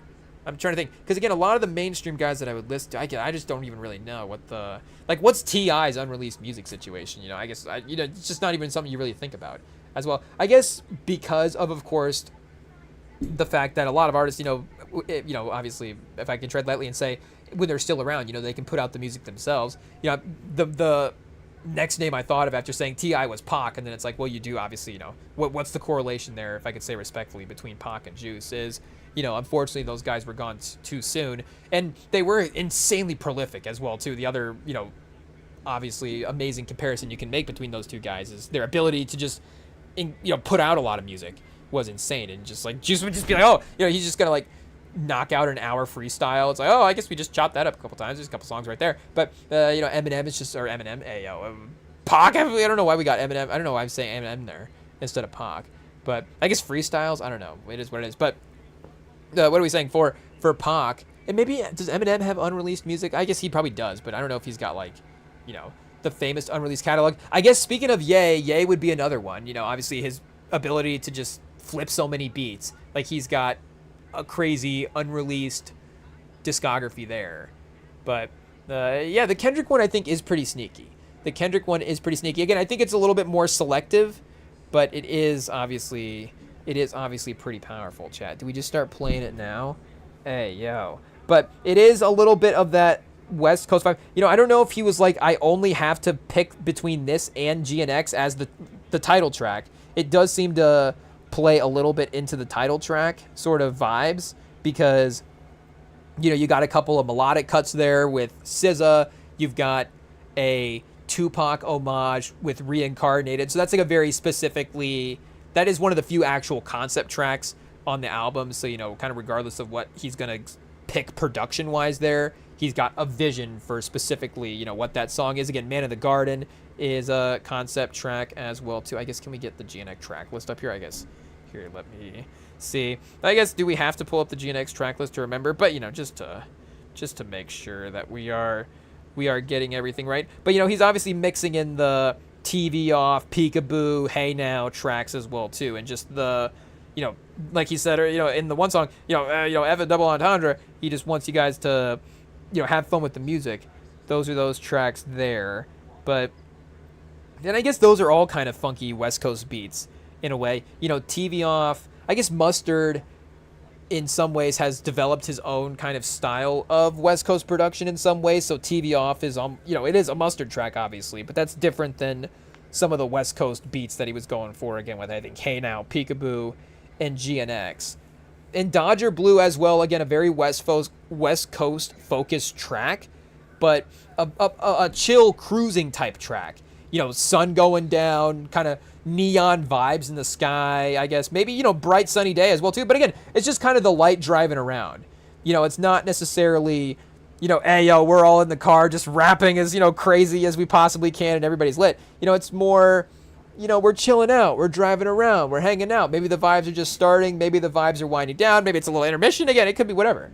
But it's just a little bit of a different thing. And then, it's like Hey Now is on, and, then you're kind of, maybe in a little bit more of a different vibe. But I think he could have had Boom in this track list as well, too. Again, it's so, obviously Kendrick's so, expertly curated all of his albums at this point that you would never question his decisions. Hey, well, obviously he is a human being, but still, obviously he's, has a great track record for curating albums. So, as a human, we will say that he did maybe make a little slight mistake in not putting Boom on the album, but obviously the album is still great. So, again, his curation abilities are definitely there for sure. It could have gone maybe, because again, it is kind of perfectly balanced, like we're saying, between the melodic cuts and the hype tracks. So honestly, like Whacked Out Murals and Squabble Up is about as hyped between tracks as you're going to get. I guess, it's only 12 tracks, but Whacked Out Murals, Squabble Up is then, West Coast, funky beat, up-tempo type track. Again, Whacked Out Murals is an up-tempo type of track, but it's like a 5-minute lyrical cut type of, just hip-hop trap type beat. And I guess, I don't know if it's technically trap, but, just kind of I don't want to call it generic hip-hop song, but, it's a rap song. Ayo, hot take. And then, chat, did we lose the internet? What's going on back here? Ayo, okay, genius, spazzing out, we're back. But, and then, Squabble Up, again, up-tempo, funky track, Luther, melodic cut, Man at the Garden, melodic cut, so he goes back-to-back melodic there. Hey Now, Ox Song, Reincarnated, concept record, TV Off, Aux Song, Dodger Blue, Chill Song, Peekaboo, Aux Song, Heart Part 6, concept record, GNX, Aux Song, and then Gloria, concept record. So he maybe just could have gone Boom as a bonus track for just put it at 13, honestly, and just said, but he maybe just wanted to end with Gloria. So do you go, maybe you move Heart, maybe you move Gloria up in the track list and end out with the Heart Part 6 is what you end up doing. And maybe he didn't want to, 1-for-1 copy Mr. Morale and ending the track list with the Heart tracks. But I mean, that would make sense. I don't think the fans would necessarily say that would be, oh, Kendrick, he's running out of creative ideas. Oh, now he has a Heart Part 6 also at the end of the track list for GNX. But, or if you moved Heart Part 6 down, maybe you could probably go could you go Dodger? Could you go TV Off? I guess, would you go TV Off, Dodger Blue, Peekaboo, GNX, Boom, Heart Part 6? Or you moved just GNX up one, and then it's just TV Off, Dodger Blue, Peekaboo, GNX, Heart Part 6, Boom, Gloria. That might be it. Again, you do go like kind of 4 aux bangers in a row, which would be unique for Kendrick, but it works. And Dodger Blue in there as a mid-tempo cruising track. And GNX is obviously an aux song, but it's such a unique beat that I think it kind of plays in its own sort of thing. And, again, like we have talked about liking this song. Hey, yo, NFR Pod, call in and debate. We'll debate the GNX title track with you. Hey, yo, we're getting passionate about this pause. Hey, yo, about this song being a banger, chat. It is what it is. Tell him how to run a blitz. Tell him Kendrick did it. Who showed him how to... I guess, again, do we even know the lyrics? Who put the West back in front of it? Tell him Kendrick did it. Like, wow. Have you ever been a joy and you know it? Have you ever had to flip your unemployment? On the dead guys. Hey, yo, chat, I mean, Kendrick obviously having fun on this, these tracks for sure. And just, I guess I'm playing Hey Now as well too, chat. Hey, yo. But we got to actually get GNX in the background. I was like, wait, the lyrics are not really lining up with what I'm thinking of here. But yeah, here we go. Who have you ever had a joy and you know it? Have you ever had to flip your unemployment? Oh my killers. I guess what can we say here, chat, on the live stream? But the lyrics are a good time if you're driving around. That is for sure. If you're just having a good time. Hey, yo. It is what it is. And we've obviously given, Hitta his props for the way he slides in on his verse as well too. Let's see if we can skip over to this part as well. Where's the part where he is like, oh yeah, hopping suicide doors on the Hitta, man. You don't want to see the doors sliding on a caravan. All I know is killers who was catching bodies in the one fade. I was up at 13, Avalon, popping shades. Hey, yo, chat, going crazy. 14, riding mini bikes with my dead friends. 21, flag on my head like I'm Taliban. 25, feeling like the box was full of sand at the cemetery. F that, that's where I could have been. 142nd, I'm connected like I'm Rosecrans. Kind of, I'm seeing, trying to forget, and I will pop a Zan. Up in scores, doing final sacrifice like a boxing ring. Can't throw in the towel, pistol packing since a child. Hey, like I mean, we could just read the whole verse, but it's a great verse, chat. Hey, yo, he is definitely snapped. So, honestly, I mean, bringing it back to J-Rock, there is a take on the internet that J-Rock, I guess, what's the take? That he has the better verse on Money Trees than Kendrick? But I guess the other version of the take would be that that J-Rock's verse on Money Trees would be the single best verse on the entire album as well, too. If you were really getting hot takey about it, I guess. But I guess if we were going artist outdoing Kendrick on a song like Hitta on GNX, he might be on the list. It might be. Is it a bit of a Thaddeus Young type stat?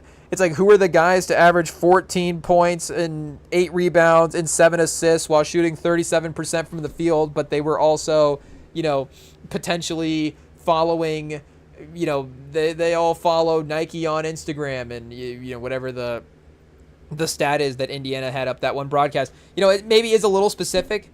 It's like, I don't know if this is Kendrick, like, again, going for his best verse ever, and you have Hitta on a Kendrick track being like, I have to perform, like, this is the last track I'll ever be on.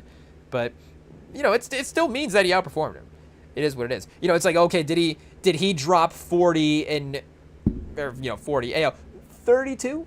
It's a 32 pointer for sure. A 32 7 and 7. Did he drop a 32 7 and 7 and Kendrick put up his, you know, Kendrick walking? I guess maybe it's like a 40 and then Kendrick walking out there with like a 28 6 and 6. It was like, yeah, you know, Kendrick, he's balling out, he's doing his thing.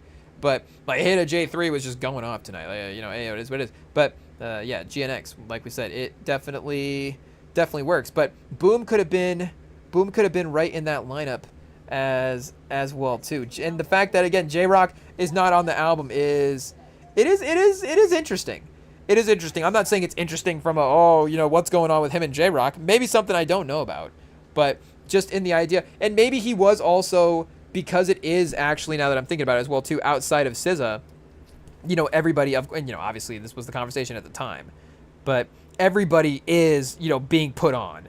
So, you know, you bring in SZA for the melodic, and I guess you bring in SZA for the tour as well too. Like, I guess he probably knew that they were going to tour together at some point. Maybe they didn't know they were going to end up doing stadiums all over the place. But again, like, I mean, before the beef, you would have just said that, you know, the Drake fans beforehand, but, you know, the hip hop community beforehand maybe would have just made some jokes about SZA being the actual headliner, or maybe it wouldn't have been even jokes. You know, it would have just been like, oh, that's what it is. You know, the powerhouse of the pop hits that she has, like, or the R&B pop music that she has.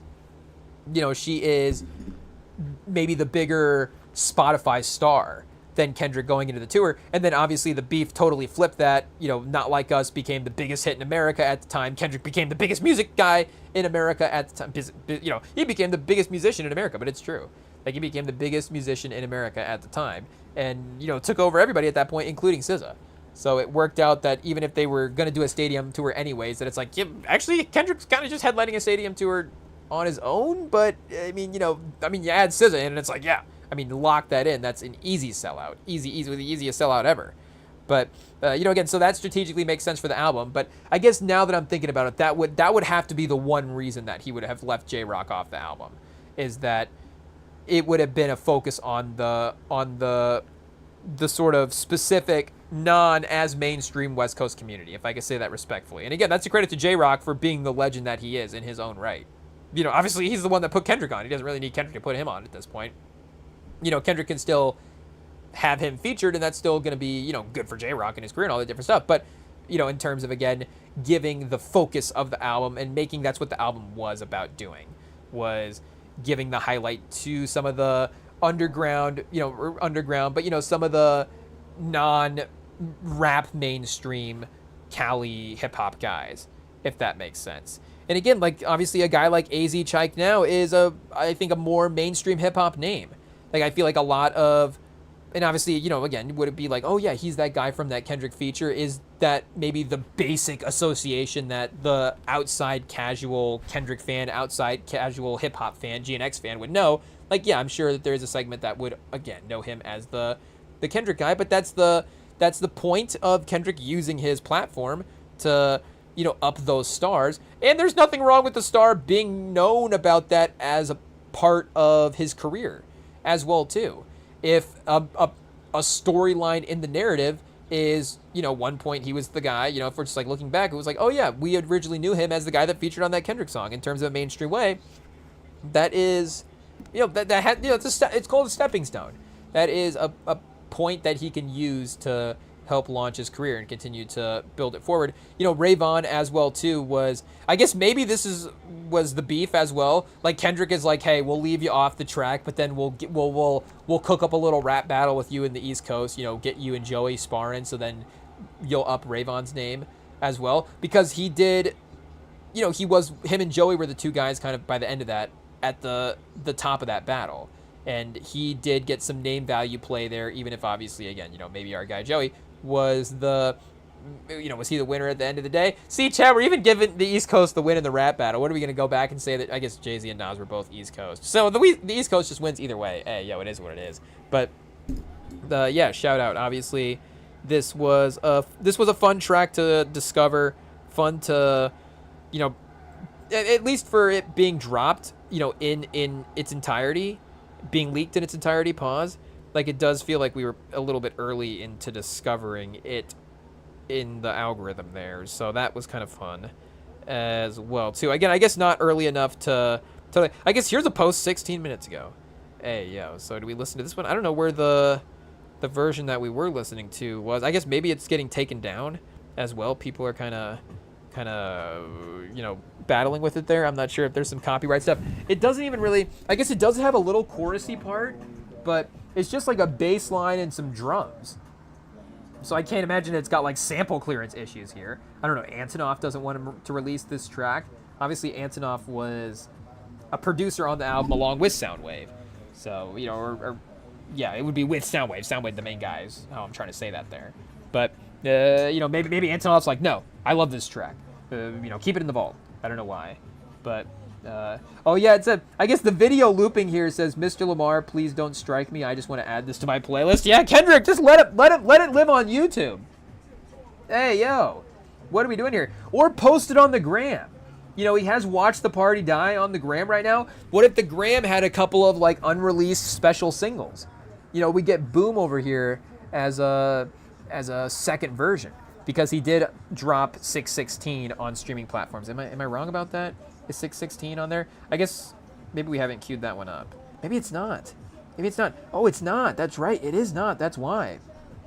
So he's got the 2 Instagram tracks that he can put on there. But again, both those could potentially be sample clearance issues or just as a part of the beef. He's leaving it separate as well too. But yeah, he's got that, and then the Super Bowl announcement, and then Watch the Party Die on here. September 11th, chat, 2024. Ayo, 9/11, posting Watch the Party Die.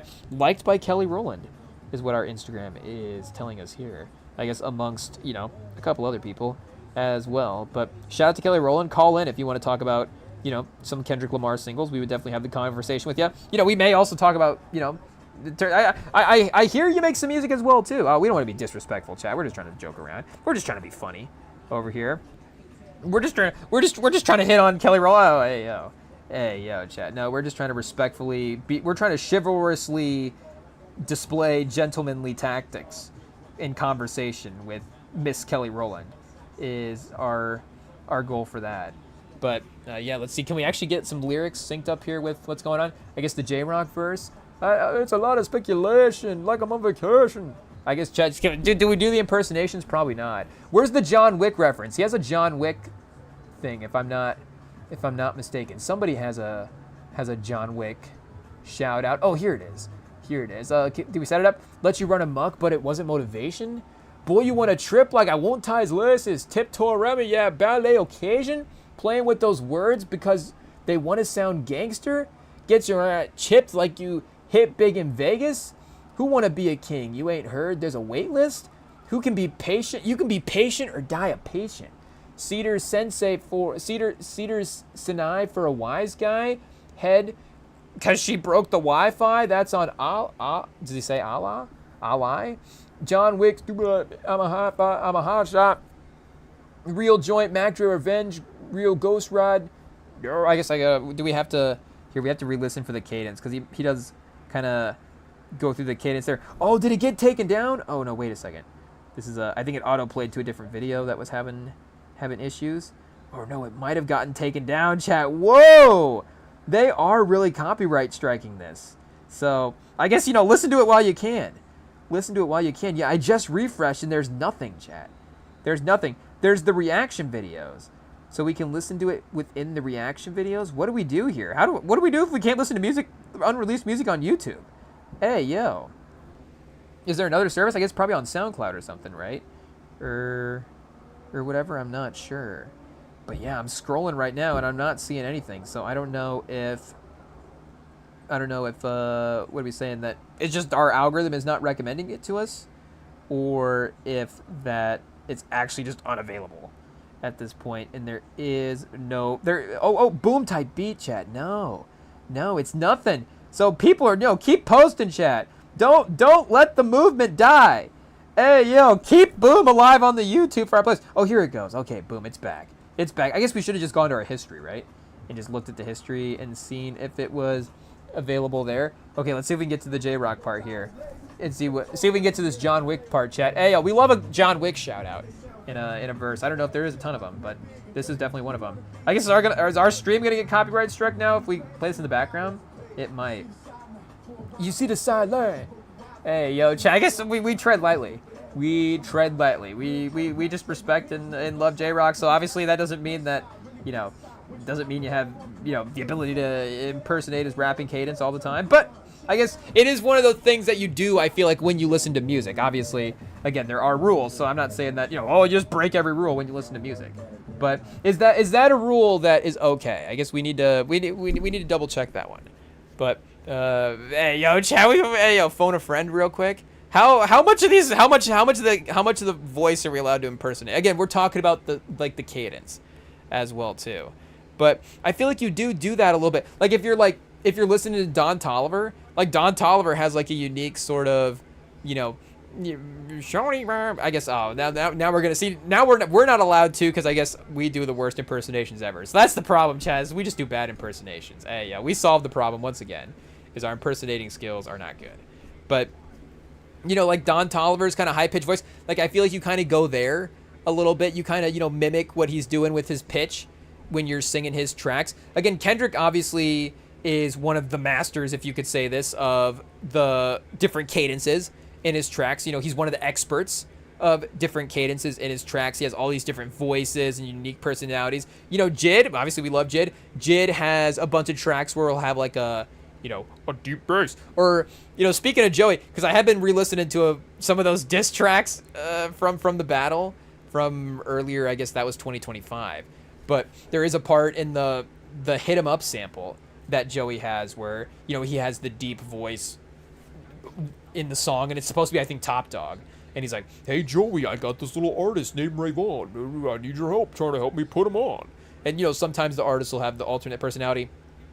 Kill Edward for J. Cole has Kill Edward as an alternate personality that he has used a couple times in some tracks as well, too. So, again, like, I think again, I'm not allowed, I'm not going to make the rule. I'm not going to make the rule. But just if you're asking me what I thought was okay, I guess maybe it's not my place to even say. But I would say that I feel like mimicking the artist's cadence of their voice, you know, again, and you know, what is the line there?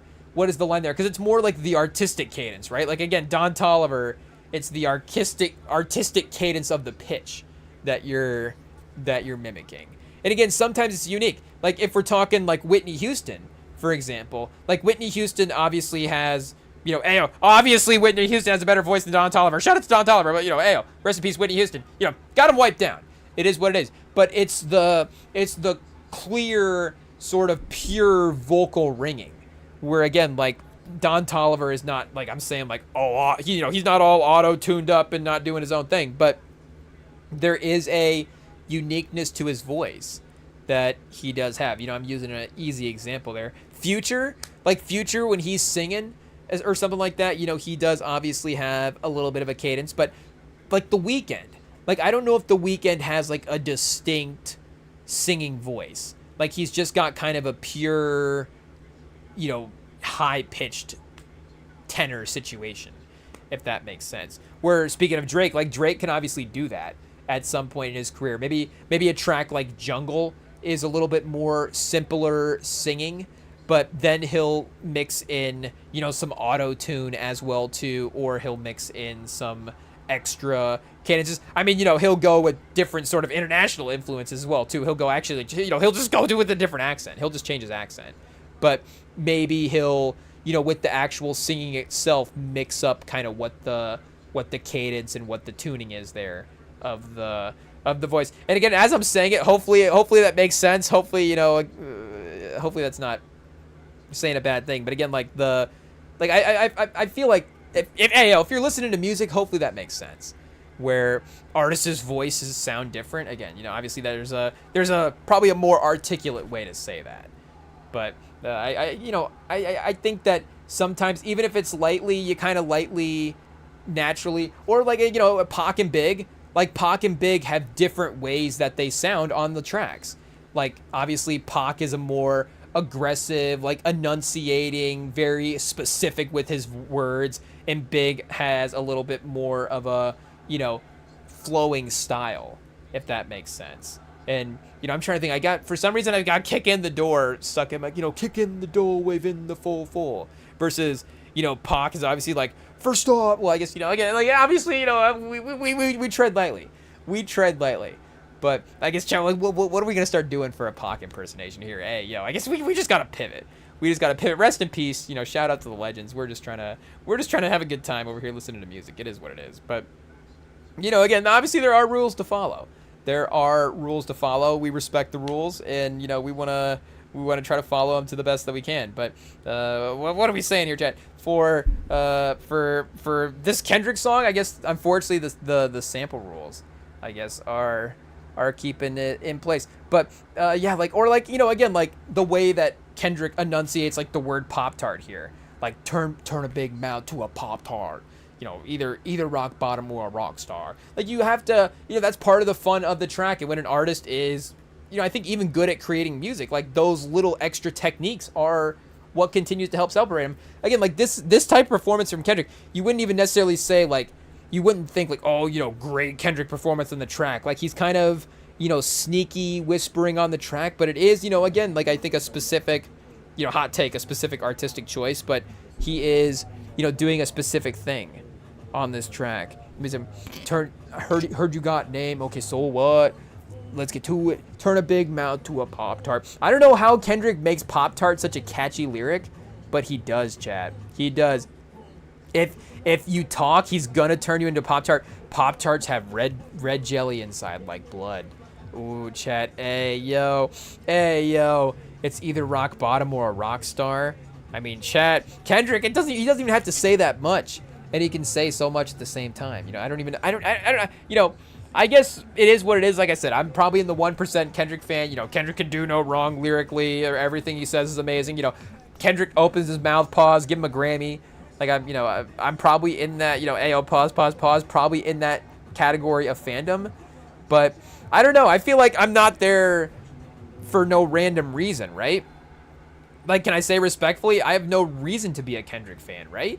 Like, obviously, he made music at a certain era, and we are nostalgic for the era, and we love the Big Three trio as a competitive trio, as an artistic sort of, pushing the lines for each other, competitive lines of, what they were able to do. Like, obviously, it's a great concept, but obviously, again, in theory, it's with any artist.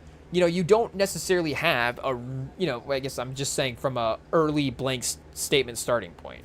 Like, you don't necessarily have to have a specific reason to, like that artist. But you like what their music is, and you think that their music is, lyrically a way that you like it. The production is a way that sounds what you, again, sometimes you don't even really know, like, oh, this is what I like for production. But then you just find, like, oh, this is how my playlist sounds. Like, I kind of think I gravitate toward this thing. And then, obviously helps you even find what you're going forward with later. But it's just one of those things. Like, I guess it's like, are other people not seeing this here? I guess they are. It's like, do you not read the lyrics? Do you not hear the beats? Do you not see what he's doing with his songs? Do you not see the cadences? Do you not have fun with the same type of, again, rhythms and stuff that he's having on the tracks? Like, I don't understand. And yes, obviously they are. Like, you go to the Spotify numbers, Kendrick is one of the, 10, 20 most streamed artists in the world. Like, yes, people do listen to Kendrick. So we're talking about, the few degrees of separations of fans that would, make up, I guess, the Drake and Kendrick fan bases. And then of those, which ones would be, the diehard argument fan bases as well, too. But again, like, the reason that I love Kendrick is because he makes great music. And the reason that I love Drake and J. Cole is because they make great music as well, too. Like, I'm not saying that they don't make great music. But it's just like time and time again, you go back to Kendrick's music, he continues to make music, and it's just like, hey, yo, it's always good. It's always good. And, again, like, maybe I am biased. Like, maybe he will drop a project that, the community receives, like Iceman, where it's like, the diehards are like, this is actually the best album that Drake has ever dropped. His number one album of all time is Iceman. And it's like, well, okay, that's probably not true. Like, just from, again, a nostalgia factor. I guess this is their nostalgia, though, right? Like, this is their Take Care era, so maybe we do have to, just reconsider that for how the eras do talk about it. Because whatever sort of phase in life they are when, Drake dropped Take Card back in the day. For us, it's like, I guess, he's still making music. He's dropping that for, Iceman is there, Take Care. Hey, yo, it is what it is. But what are you saying? Like, sometimes the rabid fan base is obviously maybe overplaying their hand a little bit too much. And, again, I'm not saying, oh, this is the best Kendrick song that he's ever dropped. Pop-Tart chat, turn your mouth into a Pop-Tart. It's like the best Kendrick lyric that he's ever had. I'm just saying that time and time again, he's able to work in a phrase or a reference or creatively spin something where I'm like, again, like, what maybe I am just, I'm probably not cool. I'm not online. Is this something that, people are saying? Like Pop-Tart? I guess pop, I can see how you get there. Yeah, for sure. But, again, like, maybe Kendrick is just more locked in. Like, yeah, is this new slang? Where is he thinking of this stuff? Like, how is he writing this? And, again, like, would it be like, oh, no, that's too corny. I'm not going to say Pop-Tart in a rap track, even if it is, the red jelly does equal blood, and yes, inside the mouth, blah, blah, blah, all that, whatever. Like, I guess, his commitment to just be like, yeah, that's the lyric, and that is the, obviously, like we're saying, it works for us. Pause. It is what it is. But, J-Rock as well, too, like we're saying, obviously. Great verse. We didn't even get to the, I guess we did get to the John Wick part. We'll just have to listen to it a couple more times. No, so we can memorize it, without having to have the beat and the artist guiding us through it in the song while we're listening to it.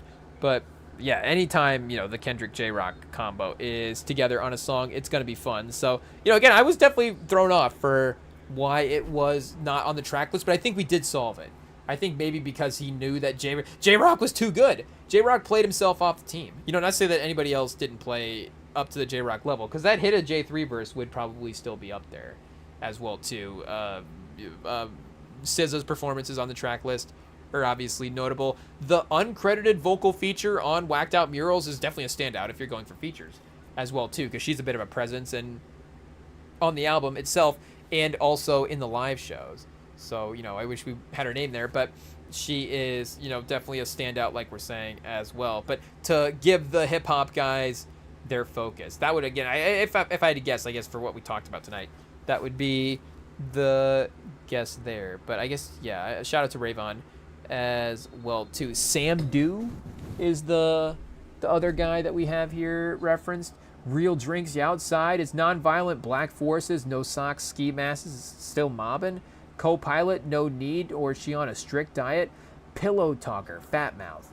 And okay, Fox 5 'em. Big bag, see the bank statements, talk to. Pig feet, doing donuts, yeah, cop food. Weirdo, tough guy, that's not you. Get boomed, he Batman. Spin cycle, washrooms. It is one of those verses where you're like, it's one of those verses where Kendrick, again, when he's rapping, he's somehow making sentences turn into rap bars, where this is now me being an old guy. I'm like, what is he saying? What are all these phrases he's spinning together? But I think that is a little bit more of what this verse is, too. It is kind of some phrases chopped together into, not chopped together, but it is more a phrase-based verse than it is like a statement, sentence-based verse. But anytime somebody is able to do that, if that makes sense, and it is one of those things that I feel like you can kind of more pull up on a feature, though I haven't gone through as much of like Rayvon's discography, but there is this one track with him and AZ Chike called Hit and Run that I have been listening to recently. Yeah, yo, chat. But what are we saying for him? I don't know if that's more stylistically just what he does as well, too, or, being more in on that underground West Coast scene. I don't know if that's kind of, where it leans. But, yeah, obviously shout out to him as well, too. But, yeah, Kendrick, what you gonna do when you grow up? Another year past, you ain't show up. Your hands don't work, better get down. I hear your names. Okay, so what? Let's get to it. Turn your big mouth to a Pop-Tart. There we go. We got it, chat. It's either rock bottom or rock star. The hate and the love go side to side. The hate and the love go side to side. And we missed even the best part. The best part is on the bridge where he said, rules of engagement. Stay dangerous. Where's that at, chat? Hey, yo, I guess that's verse 2. My alias, Gandhi, Gaddafi, King Tut, Ancient, Rock Band Binoculars. Who they playing with? Not me, they poppin'. Can't call it androgynous. I made it. Dangerous, real, trophy, black vans, Dr. Fitz. I show him and show me. Go passport. Go AWOL. I play ball. Gold plates, my chalices. Hey, winner, take all. Okay, wait a second. Where's it at, chat? Where is it at? Hey, yo. It's not on here? Where's the rules of engagement? Stay dangerous. Am I missing it, chat? Am I missing it? Oh, here it is. Yeah. Here comes the boom. Violet faces. Serotonin laced with godly vibrations. Rules of engagement. Stay dangerous. Peace to the motherland. All praises. I mean, chat. It's four lines. It's 4 lines. Are there 4 lines better than this on Iceman? Hey, yo. Is there a better bar on Iceman than Rules of Engagement? Stay dangerous? And it's a throwaway from GNX. Hey, yo. It is what it is. And again, just it's how you make a song, but just how it all works together. Hey, yo. Leading it out. Serotonin laced with godly vibrations. Rules of engagement. Stay dangerous. Hey, see, Chet, it is what it is. I'm biased. I caught myself. I am a biased fan. It is what it is. But yeah, I guess if you can catch it on the YouTube, catch it there on the YouTube. We recommend it. It's a good song. Hey, it is what it is. Okay, wait, do we do an 82-0 lineup before we take off here, chat? Hey, I feel like we're kind of Kendrick Lamar's Music Corner. I feel like we're kind of recovered a little bit. We're not recovered because now as I'm thinking about basketball again, hey, I'm thinking tomorrow night we have to watch another game, a meaningless finals game. It is what it is. Are we even gonna be here, chat? We officially renounce our retirement, and then I'll probably unretire for the Sunday live stream. But either way, we'll see. I guess that means that we're, we'll see if that means we're retired for tomorrow's game. But yeah, we'll do an 82-0 lineup here, real quick to end off. Well, we have to. The problem is, I'll be playing this game for. I don't know if I can say the rest of my life, but I'll probably be playing this game for the next 5 to 7 years. So this is almost about the perfect, simple little select-a-player basketball game that we need to just, that would just hook our attention. Like, I just know that this absolutely would hook our attention. Where it's just like, I mean, you can already tell it has. But I guess the point is, we have to play it here on the pause as many times as possible before it gets not cool. And then maybe we still play it while it's not cool. That's just our bit. We never give up 82-0 lineups. But Houston in the 2000s, where's Yao Ming, Chad? Where's Tracy McGrady? Hey, yo. I guess we could go Yao because it's maybe more unique. I feel like we haven't gotten this team yet. Houston specifically in the 2000s. So, and Ty Lue also an option. Would have been good for our 0-82 lineup as well. But let's go. I mean, McGrady is definitely the better option here. But let's go Yao out of respect, chat. Shout out. We haven't had the opportunity to have Yao in a lineup. So let's just see what that does for this team here. Yao Ming at center. Shout out. What a start. This is going to be a crazy team. Okay, Portland in the 2000s. It's definitely not going to be 82-0. Brandon Roy in the 2000s, or the 10s. I guess this is the 10s, so we definitely want Dame. Right? There is no really, I think, sneaky case for Brandon Roy. I think that would have been the last couple of years there, unfortunately, with all due respect to Brandon Roy. Greg Oden in the 10s as well, too. I mean, hey, yo. Yeah, he had a quick run. So, 07 draft didn't make it. Juwan Howard still in the 2010s. Juwan Howard might unfortunately be a better option than Oden in the 2010s for the Portland Blazers. No, that's not true. But Aldridge would be the sneaky, I guess, non-Lillard option. Maybe not so sneaky, but would be the easy second option. Oh, Rudy Fernandez would be the sneaky option. He was pretty good, but I don't know if his stats are going to be where we need them to be at. Wes Matthews, not bad. Zach Collins, get him out of here. Hey, yo, shout out to Zach Collins, but, we're just, speaking of being a traumatized Spurs fan, Zach Collins wasn't even on the team when we blew the 30-point lead last night, and feels like he is still to blame somehow. We just are just mad at him. I guess we have to make the obvious choice and go with Lillard. It is what it is. Shout out Yao Ming, Dame Lillard, pick and roll, chat. I mean, Dame and Tracy McGrady would have been a deadly combo, so we're definitely missing out on that. Oh, Miami in the 90s. Can we get Alonzo Mourning?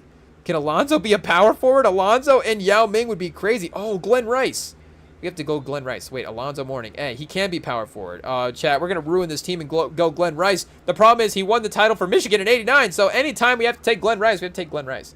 So there he is. Oh, Houston in the 2000s. We're back again. Speaking of McGrady, chat, this is wait, what happened to Glenn? Oh, I was to say, wait, I thought he was Charlotte. No, wait, Miami.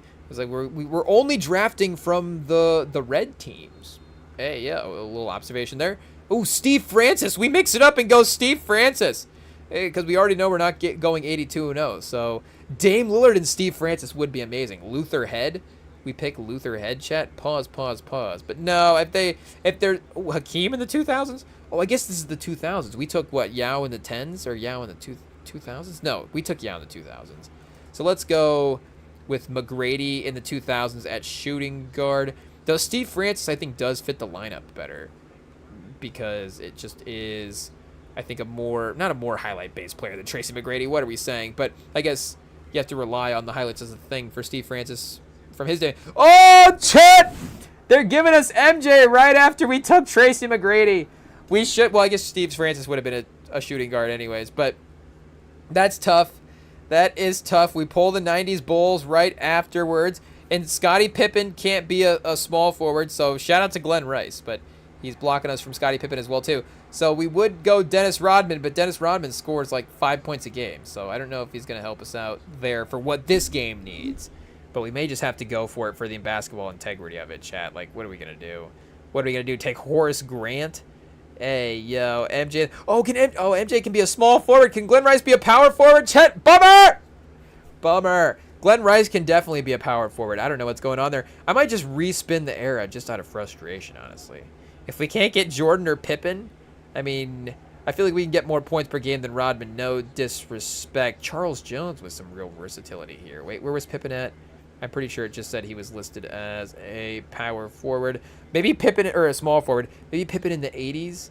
We can get as a power forward. Oh, Stacey King. I did just see he passed away. Rest in peace to Stacey King. Let's put Stacey King in the lineup, chat. Yeah! Shout out. Screw the record. Stacey King, rest in peace, the legend. Yao Ming, Glenn Rice, Tracy McGrady, Dame Lillard, and the legend himself, chat, Stacey King. Rest in peace. So, do we end there on the Stacey King shout out, chat? I think we do. Let's go look up his page real quick. I'm not exactly sure, I guess day, it's not important, obviously. Yeah, well, I'm not saying that. I'm just saying, like, for us to remember his legacy, we don't necessarily need to remember that specific detail of it. But the career, of course, in Chicago, early 90s, the run there to help them get that first three-peat as a guy, helping off the bench, it looks like. You got to give him his props for being on that team. All rookie team as well. Number 6 overall pick in the 89 draft. So, definite, investment there for the Bulls. But where would he go to college? Oklahoma? Shout out, chat. Hey, yo, what a guy.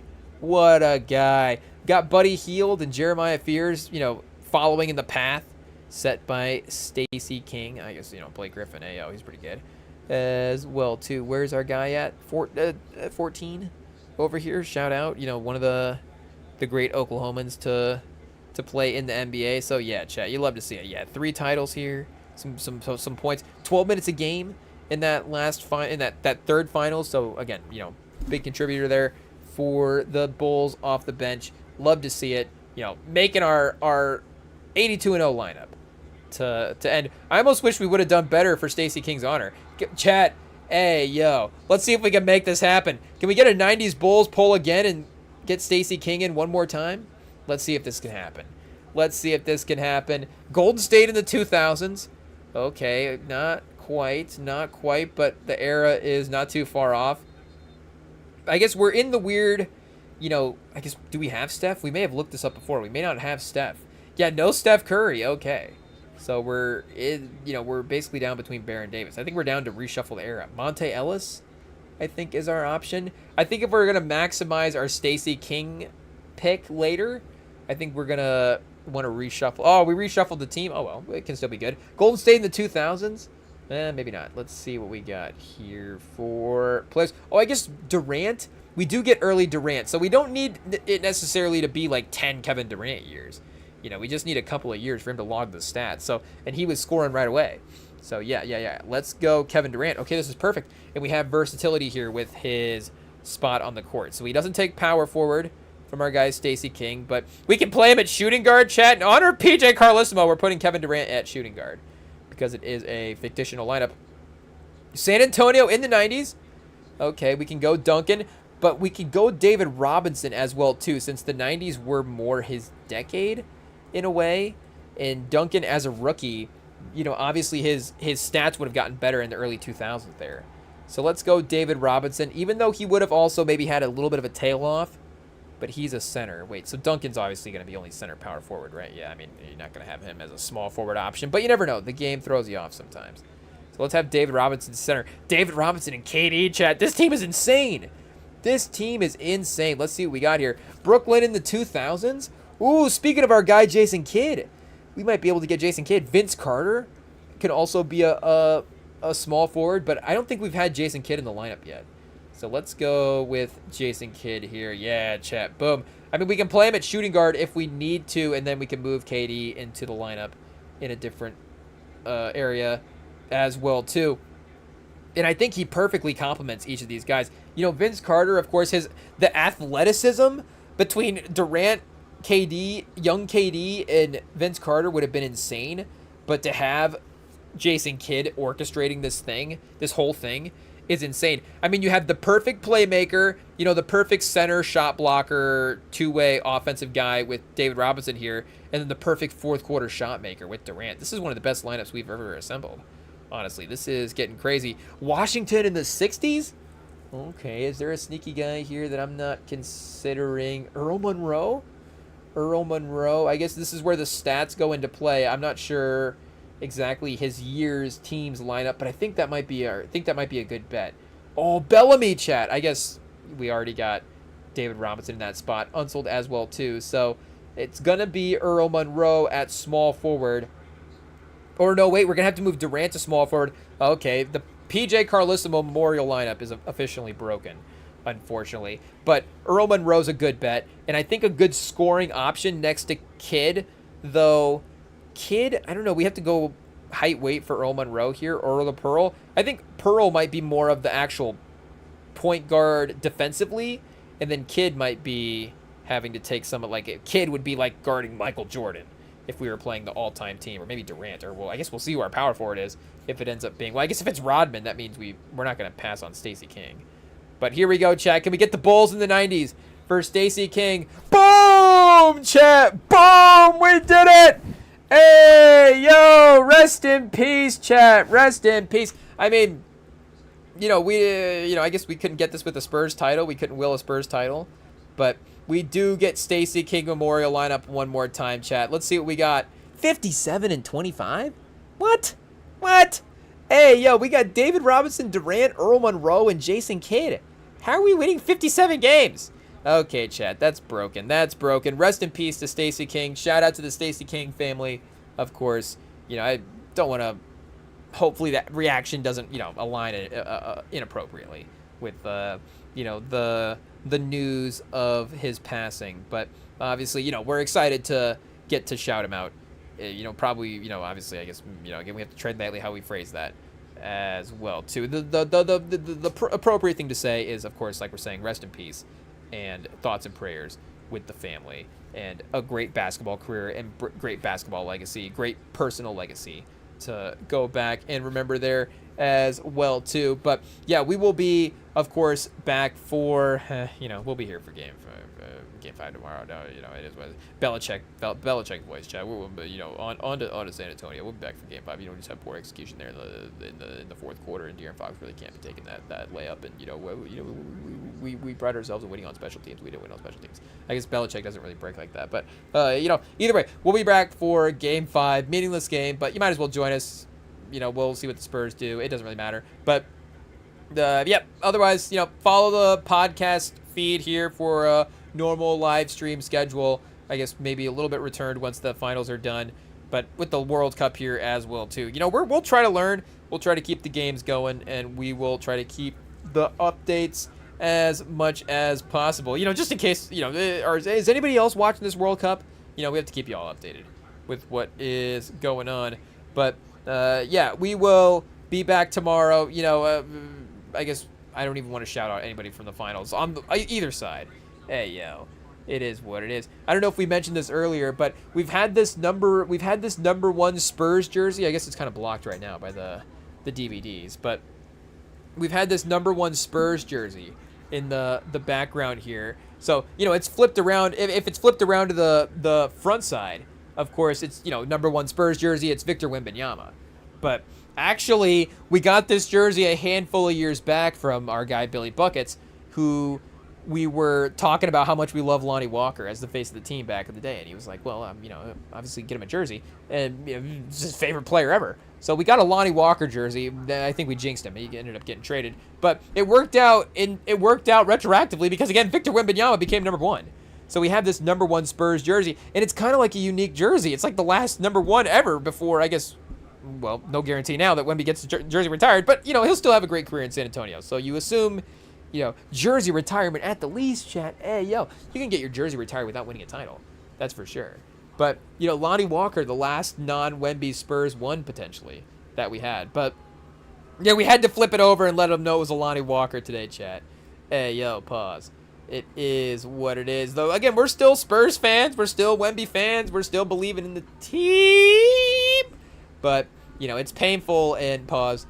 And we are definitely, cautious that hopefully it's not hopefully it's a franchise checkpoint, and somehow, it's definitely not a franchise checkpoint in a good way, but hopefully it can be, I guess, used as a good point, and obviously not as that type of, franchise deteriorating turning point, chat. But hey, we'll see what happens tomorrow night. We'll be back, we'll see what happens. Good, I can't, no good luck.